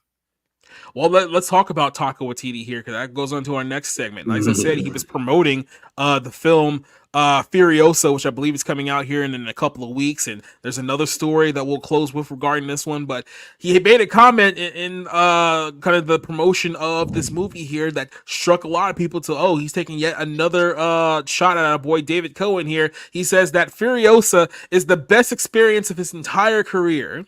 So he's saying that out of all the movies that he's done, this film is the absolute best filmmaking experience that he's had. And of course, with all the other comments that he has been making over the last couple of years since Love and Thunder came out about Taika, people was like, oh, is this another shot at Taika? Because you did 2 movies with that guy, and you're saying that this film is even better than that. So I'm just going to go down to what's saying here because it's pretty much a lot of nonsense. Chris Hemsworth is going to be in the new Furiosa movie, which is a origin story about the character Charlize Theron played in the Mad Max Fury Road movie, which, by the way, I remember everyone trying to say at the time that, that Mad Max Fury Road wasn't a movie that was just about Charlize Theron's character, like it had nothing to do with Max. So many people fought to the death to defend that, saying that, oh, it's not a feminist movie, they're not disrespecting Mad Max, and now here we are several years later and they're doing a film about the girl and not Tom Hardy. Apparently Tom Hardy and Charlize Theron hate each other too, which, knowing who Charlize Theron is, I probably side with Tom Hardy out of default. So outside of that, they're working on I guess they're going to be releasing this film in a couple of weeks, and he made a comment here. This is basically what he said. I think the best experience of my career, and something that I am proud of too. I put more work into anything that I have ever done, which includes every single Thor movie and Avengers movie he's been in up to this point. He said the collaboration I had with George Miller was beautiful. Working with Anya was incredible. So he's putting this film that's coming out here in another couple of weeks, which, once again, let's be very honest, looking at the track record of his career, Chris Hemsworth loves to do these female empowering, female led movies, whether it's Men in Black, whether it's Ghostbusters, all this stuff. Like, look at his entire resume. It's loaded there. This is going to be another example here. We'll figure out if this film is any good or not when it comes out in a couple of weeks. But of course, people have noticed once again that, boom, another shot has been taken there at Taika Waititi. I think at this point, it's already said he's not coming back to do another Thor movie anyway, but I think that probably has a lot to do with the fact that Chris Hemsworth probably doesn't want to work with him again. So, Rob, I'll start this one off of you. What do you think about Chris Hemsworth making a comment saying that this is the best experience that he's ever had out of all the movies that he's done in his career? I mean, it's, again, I would love to shit on Taika Waititi because I think he's an awful take he has no taste. He's just the worst kind of artistic sensibility in terms of making movies. But take it with a grain of salt too, because Chris Hemsworth hasn't really been on, I mean, the amount of good sets or competent directors or artists he's worked with is pretty small anyway. So, as much as like I enjoy, bagging on a terrible director, which Taika Waititi is a terrible director, I can't take it that seriously when the actor in question is kind of a moron, so, but yeah, no, I get it. It's like that Alec Baldwin, and girl that was, getting on his nerves in the coffee shop. They're both awful people. I don't know who to hate more. I just crackhead Barry. I can't say I feel bad for Alec Baldwin, but man, that woman was just an awful human being. So, Rick, what do you think here? I don't know if he's actually throwing Taika under the bus. Maybe he really did enjoy his experience. I'm going to be more generous and say maybe he really did enjoy his experience working in Furiosa, where he's not the main character, as opposed to Thor, where he was the main character. And of course, he would rather be a supporting character than the lead. Maybe that's what he's saying. I really don't have much an opinion. I don't like the films of Taika Waititi that I've seen. I hated Jojo Rabbit. I do have Next Goal Wins waiting for me, so I'll probably plunge into that. But I didn't like any of the Thor movies. Well, maybe I like the first one, but the others I don't think anything well of them. So maybe he's just like still trying to work out how bad Love and Thunder was. He doesn't want to admit it publicly, as far as I know, and just say, yes, it was a terrible movie. I was terrible in it. We made the character into a joke, and I regret that decision. He can't quite bring himself to say that, so he's going to say maybe something that is not flattering. But I don't really see it that way, that he's like deliberately selling Taika Waititi, and throwing him under the bus, as they say. Maybe he did. I'm going to be generous. Maybe he did have a good experience here. Orange Hat, what's your take on Chris Hemsworth? One of the several Chris's in the MCU. Honestly, I think that Chris Hemsworth should just basically enjoy the time he has left when it comes to acting. Do what you want, dude, but stop. I mean, it can be interpreted that this guy is taking shots at Taika, but I didn't hear, or I don't think that he's going to say it specifically, because honestly, that would be unprofessional. But saying that it's the best experience I had filming, how many freaking actors say that in their most recent projects? This is something that is a common go-to. This is literally something that is a common go-to. Until they're actually asked specifically by somebody, what was your most favorite set to or movie to make or be a part of? Then they'll actually say it. But man, when they are promoting these movies, it's like, oh, I had such a great time. I had the time of my life. This was my best experience, yada, yada, yada. And it's like, is it really though? Or is this just something that you're saying? Because if it's just something that you're saying, yeah, that can be interpreted as actually taking a shot at the jackass. But if it's actually his best experience, good on him. Me personally, I think that he's wily in a way, especially how he does his voice in these trailers, that I think that might actually be interesting. But also, why does Chris Hemsworth continue to emasculate himself? I want to answer that to Leslie. He continues to do that because he's a self-admitted feminist. He is a self-admitted male feminist that is basically wants to do movies with women to boost them up.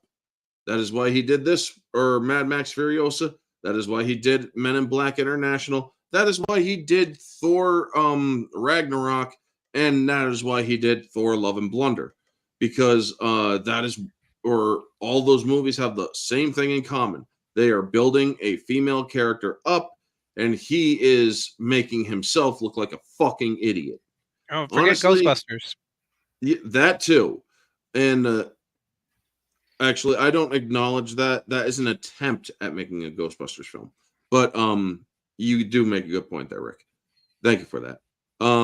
But yeah, I think that Chris Hemsworth should honestly shut his mouth. As for him with the Martin Scorsese thing, because I didn't get to give him my thoughts on that, dude, Marvel isn't something you want to defend right now. You've been trashing it yourself.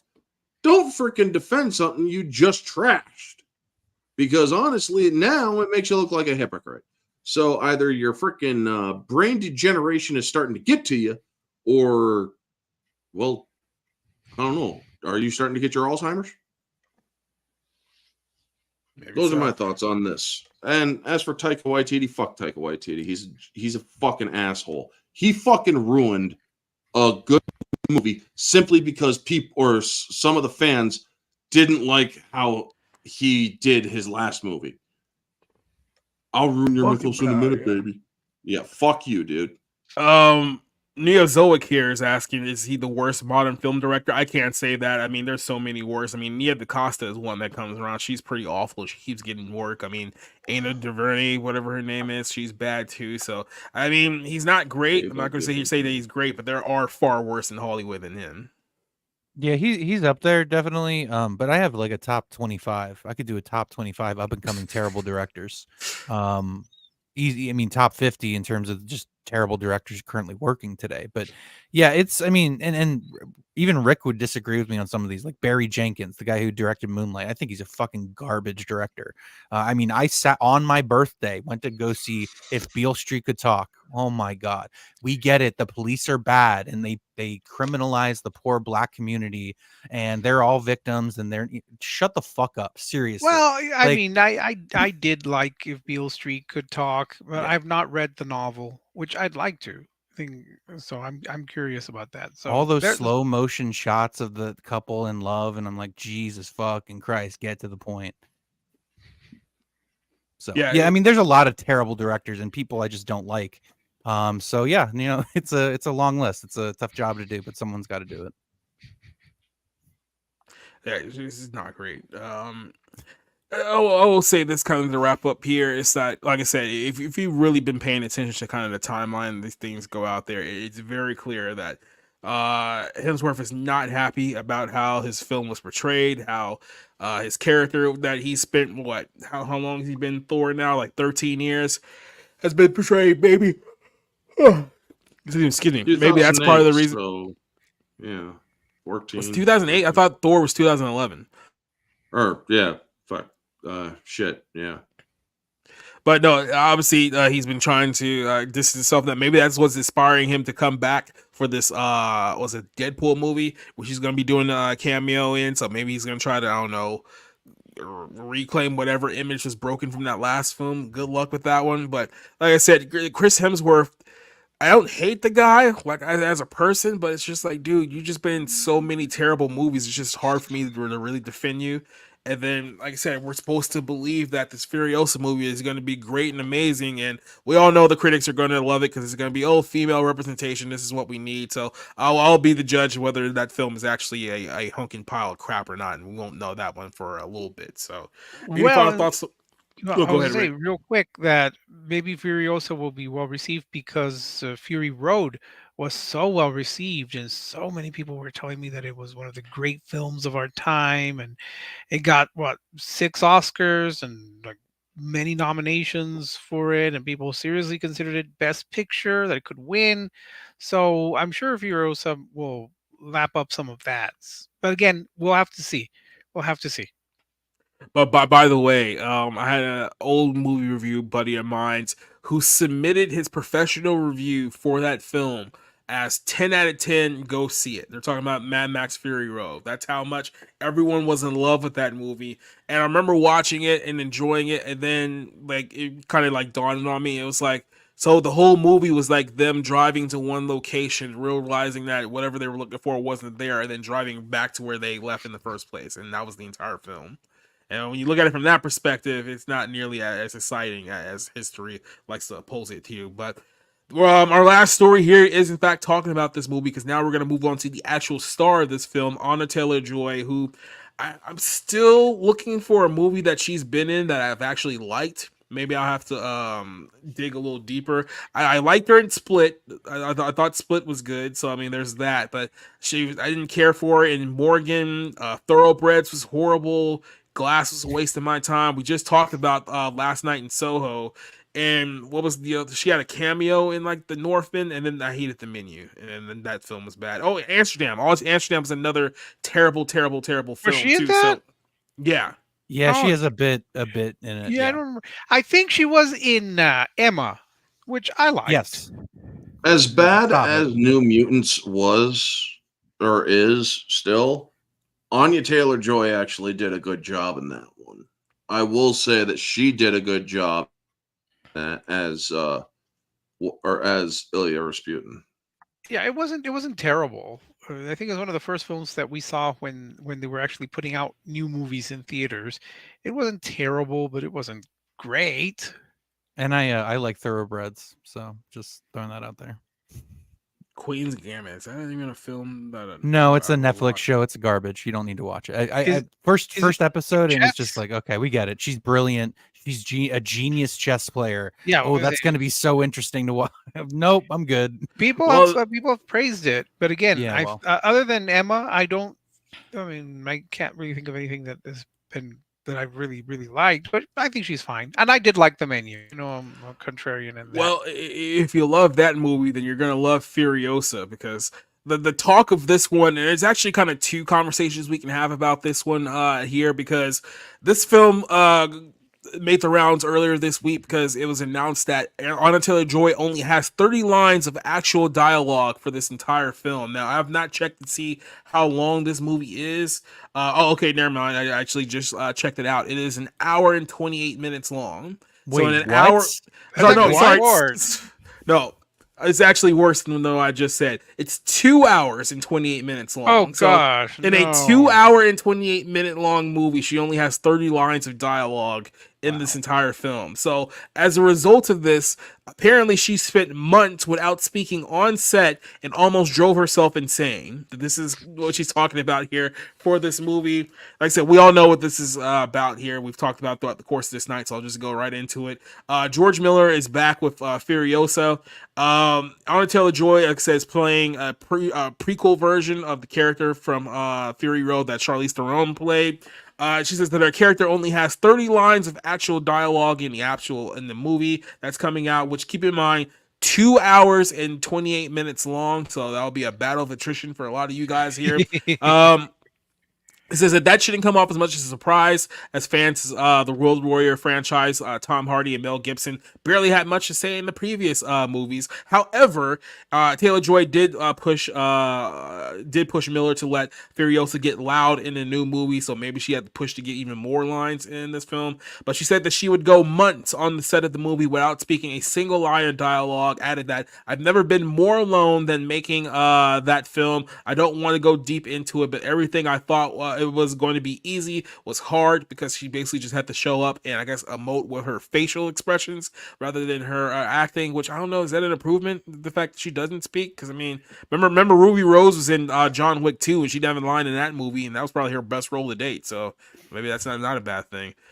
She said when asked to what proved more difficult, she said that the next question, sorry, said, talk to me in 20 years, talk to me in 20 years. So she completely blew off any questions regarding I guess her experience on the film, but she made it very, very clear that it was pretty traumatizing for her. One thing she did make abundantly clear, that Furiosa needed a moment of female rage on screen, even if Miller was focused on making her as internal as possible on screen. I do want to 100% preface this by saying I love you, George, but if you're going to make something like this, you want it to be in the hands of someone like George Miller. She said that he had a very, very strict idea of who Furiosa's Warface looked like. That only allowed me my eyes for a large portion of the movie. It was very much closed mouth, no emotion. Speak with your eyes, and that's it. That's all you have. It says, I am a very strong advocate of the female rage, he said, noting that she's grown somewhat tired of female characters in movies, often enduring hardships, actually having character in stories, only getting a single tear. She told Miller that Furiosa deserved an eruption of emotion. She says that we are animals, and we're at the point where somebody just snaps. There's one scream in that movie, and I'm not joking when I tell you that I fought for that scream for 3 months. Said with George, it's the long game. So obviously, she finished up here saying that she stressed that whatever she had note about the film Furiosa, she made sure that it was a conversation with Miller. I'd never been so insolent in any way. At the end of the day, it's his vision. I can present everything that I have, but his word goes. So, yeah, don't try to overrule George Miller. That's all I have to say there. So, there's two things about this story that I want to kind of split into, because one, we'll talk about the context of her only having 30 lines in this film, and this narrative that we kind of argued about this weekend about how dialogue in movies, some people think dialogue in movies is actually a bad thing, which I don't know what those people are looking for, but I'll start this one off with you, Rob. Anya Taylor-Joy apparently did not have a great time not being able to speak for several months, and I mean you're forcing a woman to shut up for several months. That's probably not sending the best signals there. But what do you think about her only having 30 lines in a 2.5 hour movie? Is that a good thing or a bad thing? What was your immediate reaction to that? Yeah, this really all comes down to what kind of movie you're making. So, I look, it can work where you don't have a lot of dialogue. It takes its time to show, not tell. This is all part of being a filmmaker and deciding how you want to tell your story. it's one of the great things about the creativity of the art form and all of those wonderful things. However, this is an intellectual property. This is a piece of a franchise. Your protagonist has 30 lines of dialogue in a 2.5-hour movie. Okay, you better fucking knock it out of the park. You better have a very clear idea of what the fuck you're doing, because this is the guy who made 3,000 Years of Longing, that fucking genie movie with Tilda Swinton and Idris Elba that was a massive piece of shit. So look, you guys, and I mean film Twitter when I say this, you guys have overrated Fury Road to the point where, ooh boy, you better get ready for some disappointment, because like as soon as this movie was announced, I was like, oh, it's gonna be a fucking piece of shit. And I didn't hate Fury Road. Okay. I thought it was an okay movie, but I've described it many times as a NASCAR race. Okay. It starts in one location and it ends right back in that same location. There's almost no plot. The characters are pretty thin and non-existent. It's spectacle. It's, you know, it's these furious sort of car chase kind of, you know, it's a piece of a car chase kind of a movie. It was okay. It was all right. But I mean, Max was a non-character in that movie, and now he's not in this at all. So you better have a very clear idea of the exact kind of movie and story you want to tell. So, and I really liked, I think it's Mad Max, the very first one, Mad Max from 1979. I think that's an excellent, you know, minimalist kind of apocalyptic, you know, genre movie. I really think it's a very very well made movie. The rest of the series I'm not too big on. I'm just kind of picky in general, but Anya Taylor-Joy is not this kind of actor. I do not think that she can carry a movie by herself. If Chris Hemsworth hams it up to an effective degree as the villain, I could see, you know, something that's passable, but I have had my doubts about this movie since it was announced, and everything I've heard about it kind of backs that up. And I'll just say one more thing. If Anya Taylor-Joy thought this was hard, it's like, you know, actors, you know, this is what they do. This is what they're supposed to be good. You know, you go on shoots, you have a tough location, whatever. I mean, you still have your trailer. You still you're still being pampered. Like, it's not the end of the world. And I almost want to tell them, like, you know, grow a backbone. It's like there have been much tougher shoots than whatever it was, you know, in the Australian outback. So as always, I hope the movie's good, you know, but I just, everything that's pointing to it being a massive disappointment, especially for those people who love Fury Road. They're going to try even harder to be like, oh, this was great too, when it probably isn't. So we'll see. But that's kind of where we're at now in kind of our film discourse, that they can't even just admit. It's like, yeah, this one probably wasn't as good as like the second one, but because it's female led and it's Anya Taylor-Joy, even if it's mediocre, they'll try to make it seem like it's the best thing ever. Especially Rick's favorite film critic, who no one knows or cares about. But before I get to him, I'm gonna go with the Orange hat here. Orange, what was your take on the Fury Road Mad Max movie, and then what's kind of your view on the upcoming Furiosa movie?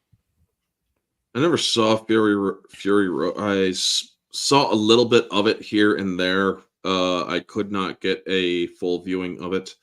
However, this Furiosa thing where Anya Taylor-Joy had to spend months without speaking, that may have been a director's planned device in order to build her frustration, because apparently this Furiosa, well, look at the name, you know, it does suggest that this woman is a very angry woman. So it could be that they wanted some authenticity behind the acting. I can understand if that is the plan to do that. You just did a good fucking job. And you're not going to tell the actress, because then you ruin the chance of actual authenticity. You want, or it can be used as an actual directorial device. I mean, look at what Heath Ledger did for the Joker, where he freaking went into isolation for a while, put his mind in that kind of madness. And so if she's complaining about this, it's like, you have to think about more than just more than just yourself. You have to think maybe they are trying to make this movie a little bit more authentic, to give that little bit more anger an actual fury behind the lines you are going to deliver. Now, if that is indeed the case, the director, what's his name? Good on him. If that isn't the case,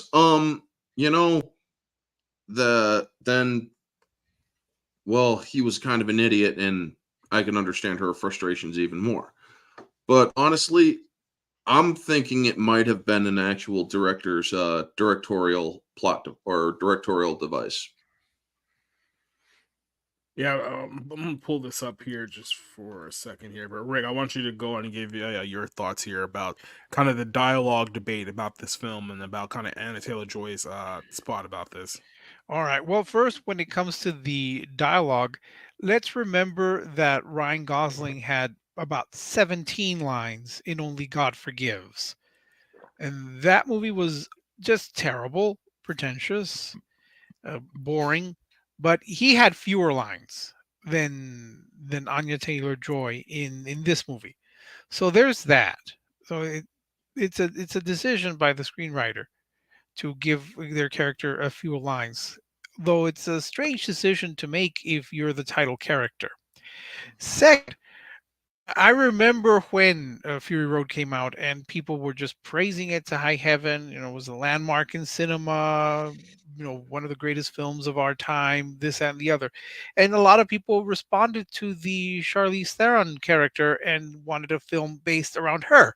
I don't know if they wanted a prequel or a sequel, what have you. I don't know. It reminds me of when Batman Returns came out and so many people loved Michelle Pfeiffer as Catwoman. They wanted a film for her. We ended up with Halle Berry's Catwoman, which, as you know, was not a well-made film.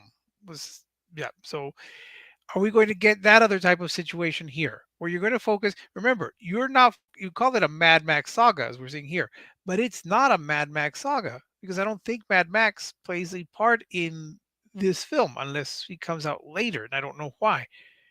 This is supposed to be her story. All those people that wanted a Furiosa movie, they better come out for this. They better be going out here the way they did for Barbie. Otherwise, you're just going to say, oh, it was all for show. You really don't care. I don't think anyone really cared. Besides, was she that big of a character in that Fury Road? I barely remember that movie. I saw it. I gave it a very positive review. I don't think it should have been. I don't think it would have been worthy of a Best Picture, but I'm just curious as to why so many people really like the character enough to want to see a prequel or a spin-off or a sequel, what have you. I'm perplexed. And one more point, I've only seen Mad Max Beyond Thunderdome. I actually like it. Jesus fucking Christ. It's a great song. It's a great song. Come on. Just because Tina Turner's associated with it, I'm just like, no, there's no way that that's good. There's just no way. Fury Road, look, it's fine, but Charlize Theron's character is basically whatever. She's looking out for, the women that escape, along with Max. And I mean, that's really her role in that movie. And it more or less follows her character as, she goes out to the green place, doesn't find anything exists, and then comes back for her, vengeance or whatever. But it's just, again, it goes in a big circle. And I mean, you could argue that things like the Odyssey do as well, but there's a reason why the Odyssey has been literally studied for, I don't know, hundreds of years. So, thousands. Okay, I was just hedging my bets, but thank you. But yeah, I look, again, I want movies to be good, but I've been going to the movies almost religiously this year, to the point where it's like, okay, I'm waiting. I'm still waiting. Please, something deliver. And again, I just do not really believe in Anya Taylor-Joy in that way. Reading that George Miller requested a sit-down interview with her after he saw Last Night in Soho, I'm like, that doesn't, you're not reassuring me at all with that kind of feedback. So again, I hope it's good. I don't think it will be. Mad Max is a franchise. I mean, I think they probably had to do something since Fury Road was so successful, but that's also the problem with Hollywood. They feel like they have to do something, and oftentimes will pigeonhole something or try to make something fit where it doesn't. So I will say this, and this kind of like lead this on to the whole dialogue debate here, because Cassie was mentioned earlier in the chat that I guess she doesn't like excessive dialogue, and I don't remember which director we were talking about like a couple months back who had said something about like dialogue ruining movies, or like people expect movies to be like TV or something like that. Like here's my take on the whole situation. It's like I actually like good dialogue in film, because like my primary thing about what makes good movies are the characters. In order to have well written characters that you actually care about, you actually have to have dialogue that's strong enough to get those characters over. Now, if you just want essentially a like you mentioned it, a NASCAR race where it's just like mindless like action and like entertainment where you don't have to think about things, you can just watch things explode like on the air. Like I'm not saying that there's not a spot for that, but to go as far as be like, oh, this is what cinema like needs to be. We don't need to have like the artsy fartsy. Like I get it. I hate style over substance movies more than like anyone else probably should too, but I just don't go all in on this whole idea that we just need to get rid of dialogue in movies altogether. Because let's be very, very clear here, based on the amount of movies that we've seen over the last several years, one, people are making movies with good dialogue to begin with, and two, if you're trying to say that movies should be even dumber than they are now, that's not exactly a good direction of where they go to here. So I just want to shoot this over with Rob here first. What's kind of your take on kind of the argument here about whether too much dialogue, how much dialogue is too much when it comes to a feature-length movie? Yeah, and look, I'm a fan of all different types of movies. I love voiceover narration. I love, movies that are kind of a slow burn and do more of that artistic, using the camera and following a character, really telling the story through images, not through expositional dialogue. I fucking hate expositional dialogue. That does not mean that you can't have good dialogue between characters. It's all about what you were trying to accomplish in the screenplay. Okay, what story are you trying to tell, and how are you trying to tell it? So, depending on what you like to do creatively, it just depends. It really just depends on the movie. Something like this, though, this is an action-oriented sci-fi dystopian story about this character. I think you can get away with having 30 lines of dialogue, but again, you have to really nail down, the framework of the movie and how it's going to work, and the pacing. The pacing is a big part. We've talked about this with Dune, where it's like you can take the time to, let the audience feel the world of Arrakis and like the sand dunes and the worms and all that shit, but like. You feel that lack of pacing in that first act of part 2 or whatever. So again, this is the art of filmmaking and everything, but it's all the pieces that come together. Does it work? Does it not? So it's just it's an argument that, it ultimately just comes down to what comes out at the end. And I think because when I hear kind of the argument against, I think that a lot of people kind of look at sort of like a good example of this would be like Quentin Tarantino, right? Because obviously Quentin Tarantino's movies are very, very heavy on dialogue, some for the good, some from the worst, but at the same time, like a lot of his movies, more than not, are actually very, very good, and he's like one of the last few genuine filmmakers that are out there in Hollywood now. But I can see some people being like, what was the movie with what was it, Hateful Eight? Is that one of the last movies that he did?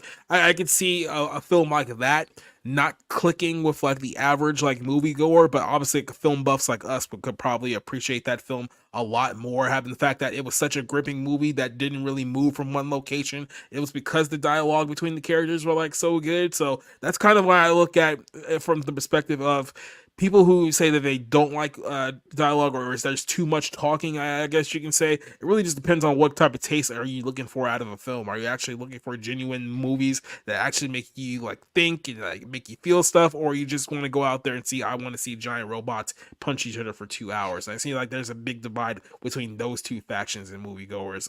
Rick, what do you think about this topic?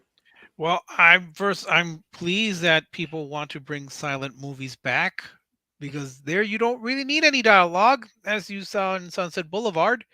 You just needed faces. You don't need dialogue. So good. Let's have more silent movies if that's what they want. I think that dialogue can help a movie or it can hurt a movie, but it depends on who's reading it. And you look at Sunset Boulevard, that is such a well-written story. You look at All About Eve, that's a well-written film. Again, I know I'm going back to the past, but can we think of a film in the present day that has been so well written that we remember, oh yes, this is an incredible bit of writing? What are we going to look at? Joyride? Are we going to look at Bros? No Country for Old Men. Yeah. No, not that one. That one, no. That one had people bored out of their minds, except Yeah, pretentious that's why I film won snobs. Best Picture. It's fine. It's okay. Yeah, so did Moonlight. Moonlight won Yeah. Best Picture. So there. True. Yeah. But its The competition Shape of wasn't. Water one too. I mean, that's But it's like people remember the coin toss scene, and I sang the Yeah. coin toss scene. You know exactly what I'm talking about. You know what I mean? Gordon. And whether you Gordon. like it or you don't, No. that it still resonates in the minds of the people who have seen it. Whether again you like it or you hate it, we don't have that. or you anymore. could just play that scene. It's like, I've abandoned my child, like that whole Oh scene. God, There that will be was blood. Yep. so hammy and over the top. I think I was just laughing. Point being, dialogue, great dialogue, can enhance a film. Poor dialogue will bring it down. What will we have in a film where most of the dialogue is not spoken by the main character? You're handing it to the supporting characters. You're handing it to the Chris Hemsworth character. You're handing it to, I guess, other characters that'll pop up. What does she say? For it being her story, I'm surprised that she's going to be silent for so long. And 2.5 hours, to about 2.5 hours of this, it's going to be difficult. It's going to be difficult to sit through something like this and just kind of wait for her. We're not going to get much insight from her, and she's the character. She's the main character. She's a title character. I don't know. It's going to be very curious once we see it. I mean, there's obviously a transformation that takes place. If you've seen the trailer, you know, go into the shaved head or whatever. So I'm sure that's part of it. I'm sure there's action set pieces, but it's an alarming lack of dialogue for somebody who, you know, is the main character. And it's it seems like it's a character driven kind of movie. So Yeah, and to be fair, let's look at it from this perspective too. It could just be the fact that, you know, her character doesn't speak much, but it seems like Chris Hemsworth's character does do a lot more talking, so maybe he kind of carries where she lacks off. So it's not a complete indictment on the entire film, but just like I said, your main character just doesn't have that much to say in 2.5 hours. It's like, good luck. I mean, I'll say this right now. You know who's not really good at writing dialogue? Christopher Nolan. No, seriously, if you break down his screenplays, it's like, God, dude, you get away with this shit because you're a great filmmaker. But man, your scripts have not so many holes, but have holes in them. So Well, not only that, but he also gets away with having great actors kind of, you know, elevating his I guess his shortcomings with his writing as well. Because like I said, if he didn't have like Robert Downey Jr. and like Emily Blunt and like, you know, what's the lead? Cillian Murphy. Cillian Murphy. Yeah. You know, leading the way. Yeah, probably his films wouldn't work out nearly as well too. Well, so. he did lose a screenplay, correct? Yeah, I think he won the screenplay, didn't he? I thought Oppenheimer lost to was it the Holdovers one and oh yeah, no, the Holdovers did not win. Oh, okay, sorry. No, that was original. For adapted, well, yeah, no, because the Holdovers did win because that was the only award they won. No, one best no, supporting American actress. Fiction won adapted okay. screenplay. You're right. And then Anatomy of the Fall won original screenplay. Yeah, so lost screenplay. So Rob may have a point, though. I don't know. I mean, again, it will depend on what her character does, not just says, but does. You could have a movie where the character is silent and be able to express a lot, but we'll see. We'll see when the movie finally comes out. We'll see. Orange, what's your final thoughts on our dialogue conversation here before we wrap things up? Did she not read the script? Well, here's the thing. She just real quick, and I'll let you go. She alluded that she thought that, oh, the fact that I don't have that many lines, this should be easy. And then she found out the hard way. No, it's actually not easy at all. In the script, they go over more than just dialogue. They go over description of action, description of depends. scene, It and depends. whatnot. Well, for some, yeah, it depends. But this is also a fucking Mad Max movie. Did she not think ahead? Is Anya Taylor-Joy a natural blonde? I don't know. She's like Because if Argentinian she or is, something. it explains a lot. Because I'm sorry, but if she is really given this or having this big of a fucking problem, next time, woman, read the fucking script, do some fucking research, and quit your fucking bitching. Those are my final thoughts. And now I'm all out of adrenaline. Well, don't worry, we're at the very end of the show here. So, yeah, I mean, like I said, it really depends on the film here. I think this one, look, how long ago was Furiosa? That was 2015, I want to say, right? 10 years ago, basically. Okay, about 10 years ago. They're really hedging all of their bets on people not only remember that film, that people are going to be super, super hyped about this one. The budget for this movie is $170 million. This is one that's going to have to make a lot of money at the box office to win back its budget. I'm thinking to myself, didn't was it Universal or Warner Brothers just flop on The Fall Guy, the movie that just came out a couple weeks ago with Emily Blunt and Ryan Gosling, and they spent the whole bunch of movie thinking that film was going to be a hit, and they're going even deeper with this one. And like I said, you're banking on the fact that fans from a movie from 10 years ago really likes, I guess, the secondary character of that film, that they'll go see one with a completely different actress, and the guy who plays Thor in all the Marvel movies. It's like they're assuming a lot for a film that has almost a $200 million budget from based on a movie that was like 10 years ago. It's like, Yeah, I don't know if they're going to win on this one, but I guess we'll figure out sooner than later. Yeah, they could have made this movie about 2 or 3 years after the first one came out, and it might have made more sense. They might have waited too long. Same thing happened with Catwoman. So I don't know why they think they're, well, who knows? Because I mean, it does have Chris Hemsworth, and we all know that he has a great track record in opening films, and we already know how much people loved Fury Road, which is one of the greatest of our time. So who knows? Maybe this will be a big hit. They've been running ads for this movie nonstop for 3 or 4 weeks too. So I can't imagine what they spent on the P&A, Marketing. promotion, and advertising, because they've been banking on this. So I think it's Memorial Day weekend it's coming out. So it's just like, guys, if you cannot sell this turd, you got real fucking problems. But here's the problem, because with the budget, with the marketing, like you said, you're probably looking at, if we're being safe, somewhere between $500 and $600 million worldwide before you break even. And does this look like a $600 million film? Like, at the end of the day, it's like they're just banking on the fact that people really like that other film from almost 10 years ago. Dune, which did really well, only made like 600-700 million. You know what I mean? So it's just like, you're asking for that kind of performance. It's like, good luck with that. Yeah, and with The Fall Guy, people forget that's supposedly based on a TV show that few people even remember.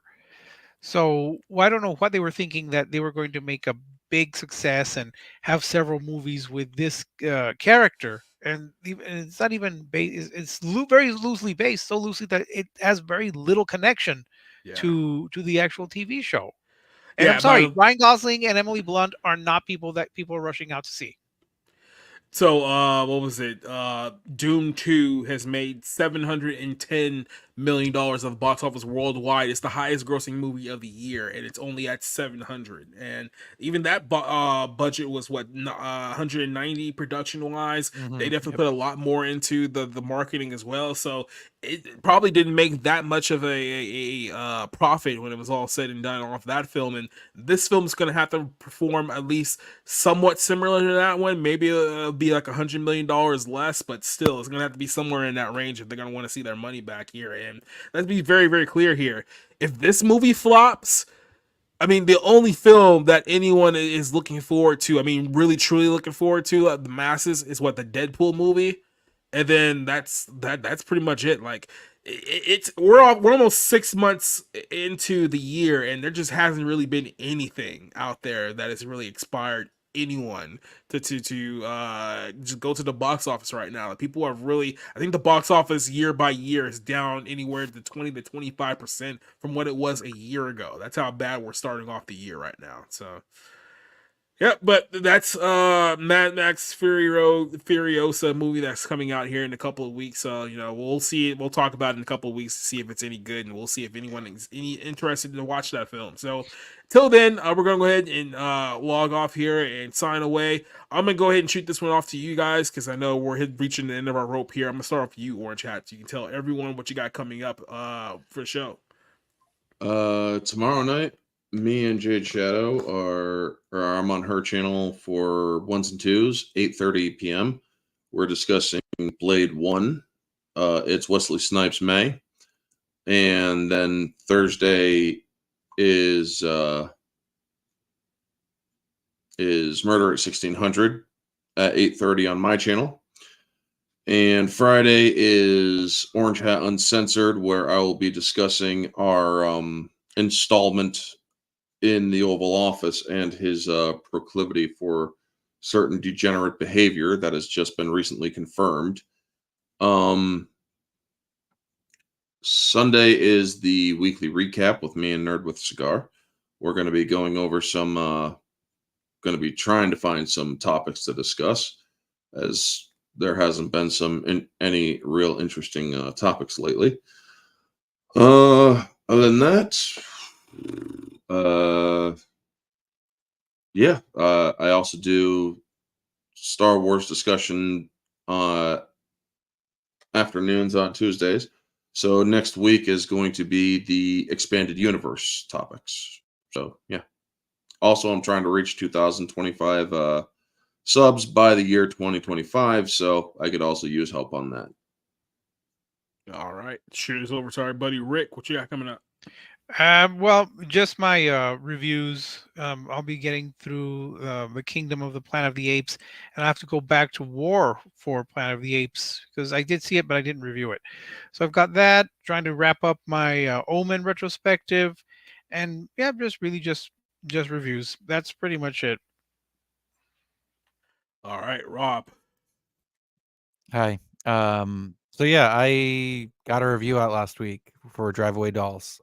So I'm gonna try to keep working on, I think I have 9 or 10 reviews to do still. And the next one up is Dune Part 2, which is gonna take a little longer probably than the average review, but so look for that there on my Twitter. That's pretty much it. I don't know. I'm kind of in a weird place in my life right now, so I'm just, the stuff I'm putting out is here and there, but once I get settled again, I'll have, reviews out semi-regularly. And I hope movies get better this year. It's been tough. I know the strike impacted it, but I also feel like that's just cover for Hollywood's out of ideas and is going to slowly collapse over the next 4 or 5 years. So we'll see what happens with that. But as always, I just shit talk and talk about movies over on my Twitter, so you can always find me over there.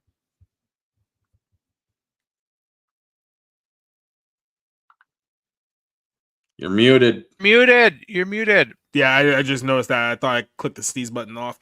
Tomorrow night, I'm going to be on Bounding in Comics, the 01 podcast. Myself, Spencer, Josh, Nerdigans, and Cider. We're going to talk about the news of the week over there. I'm not going to be doing too much this weekend because I actually got a few plans going on here. So I know you guys were interested in what movie we were supposed to be discussing this week, but I'm going to be completely honest with you. There really isn't much else. I mean, the only movie out there is the Amy Winehouse film, and I just don't feel like talking about that film, if I'm being completely honest with you. Are you guys big Amy Winehouse fans? Was anyone a fan of Amy Winehouse before she died? No? Because if not, we'll just wait a couple of weeks and talk about Furiosa like everyone else. Outside of that, the Sunday Bible Lens podcast, not Monday nights, the Sunday night at 7 p.m. We're going to be doing that one again. This week's episode, I believe we're going to be talking about if Palestine is quite literally the let's just say the country of the Antichrist. I know that's a weird setup, but look at what's going on right now. It may not be as weird as I lay it all out for you guys on Sunday night. So check that one out. And then got a couple reviews that'll be coming out as well. So I'm gonna be working on a few things. Hopefully get a cleared up weekend. So outside of that, thank you everyone for joining us on this show here. I know Cassie was with us for a bit in the chat. Mephisto was here as well.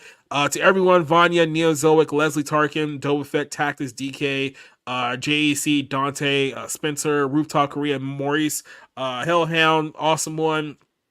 Everyone, thank you very much for joining us here. We will see you guys next week on episode 100. I tease you guys right now, lower your expectations. That's the only hint that I'm going to give you for next week's show. So until then, adios, good night, goodbye. We're out of here. Bye-bye, people. Bye. It's over. Suck it. Go home. Get the hell out! Get out! Get out! Get out! Okay. Get out! Get out! You get the hell out!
Never mind who you thought I was. I'm Rick James, bitch.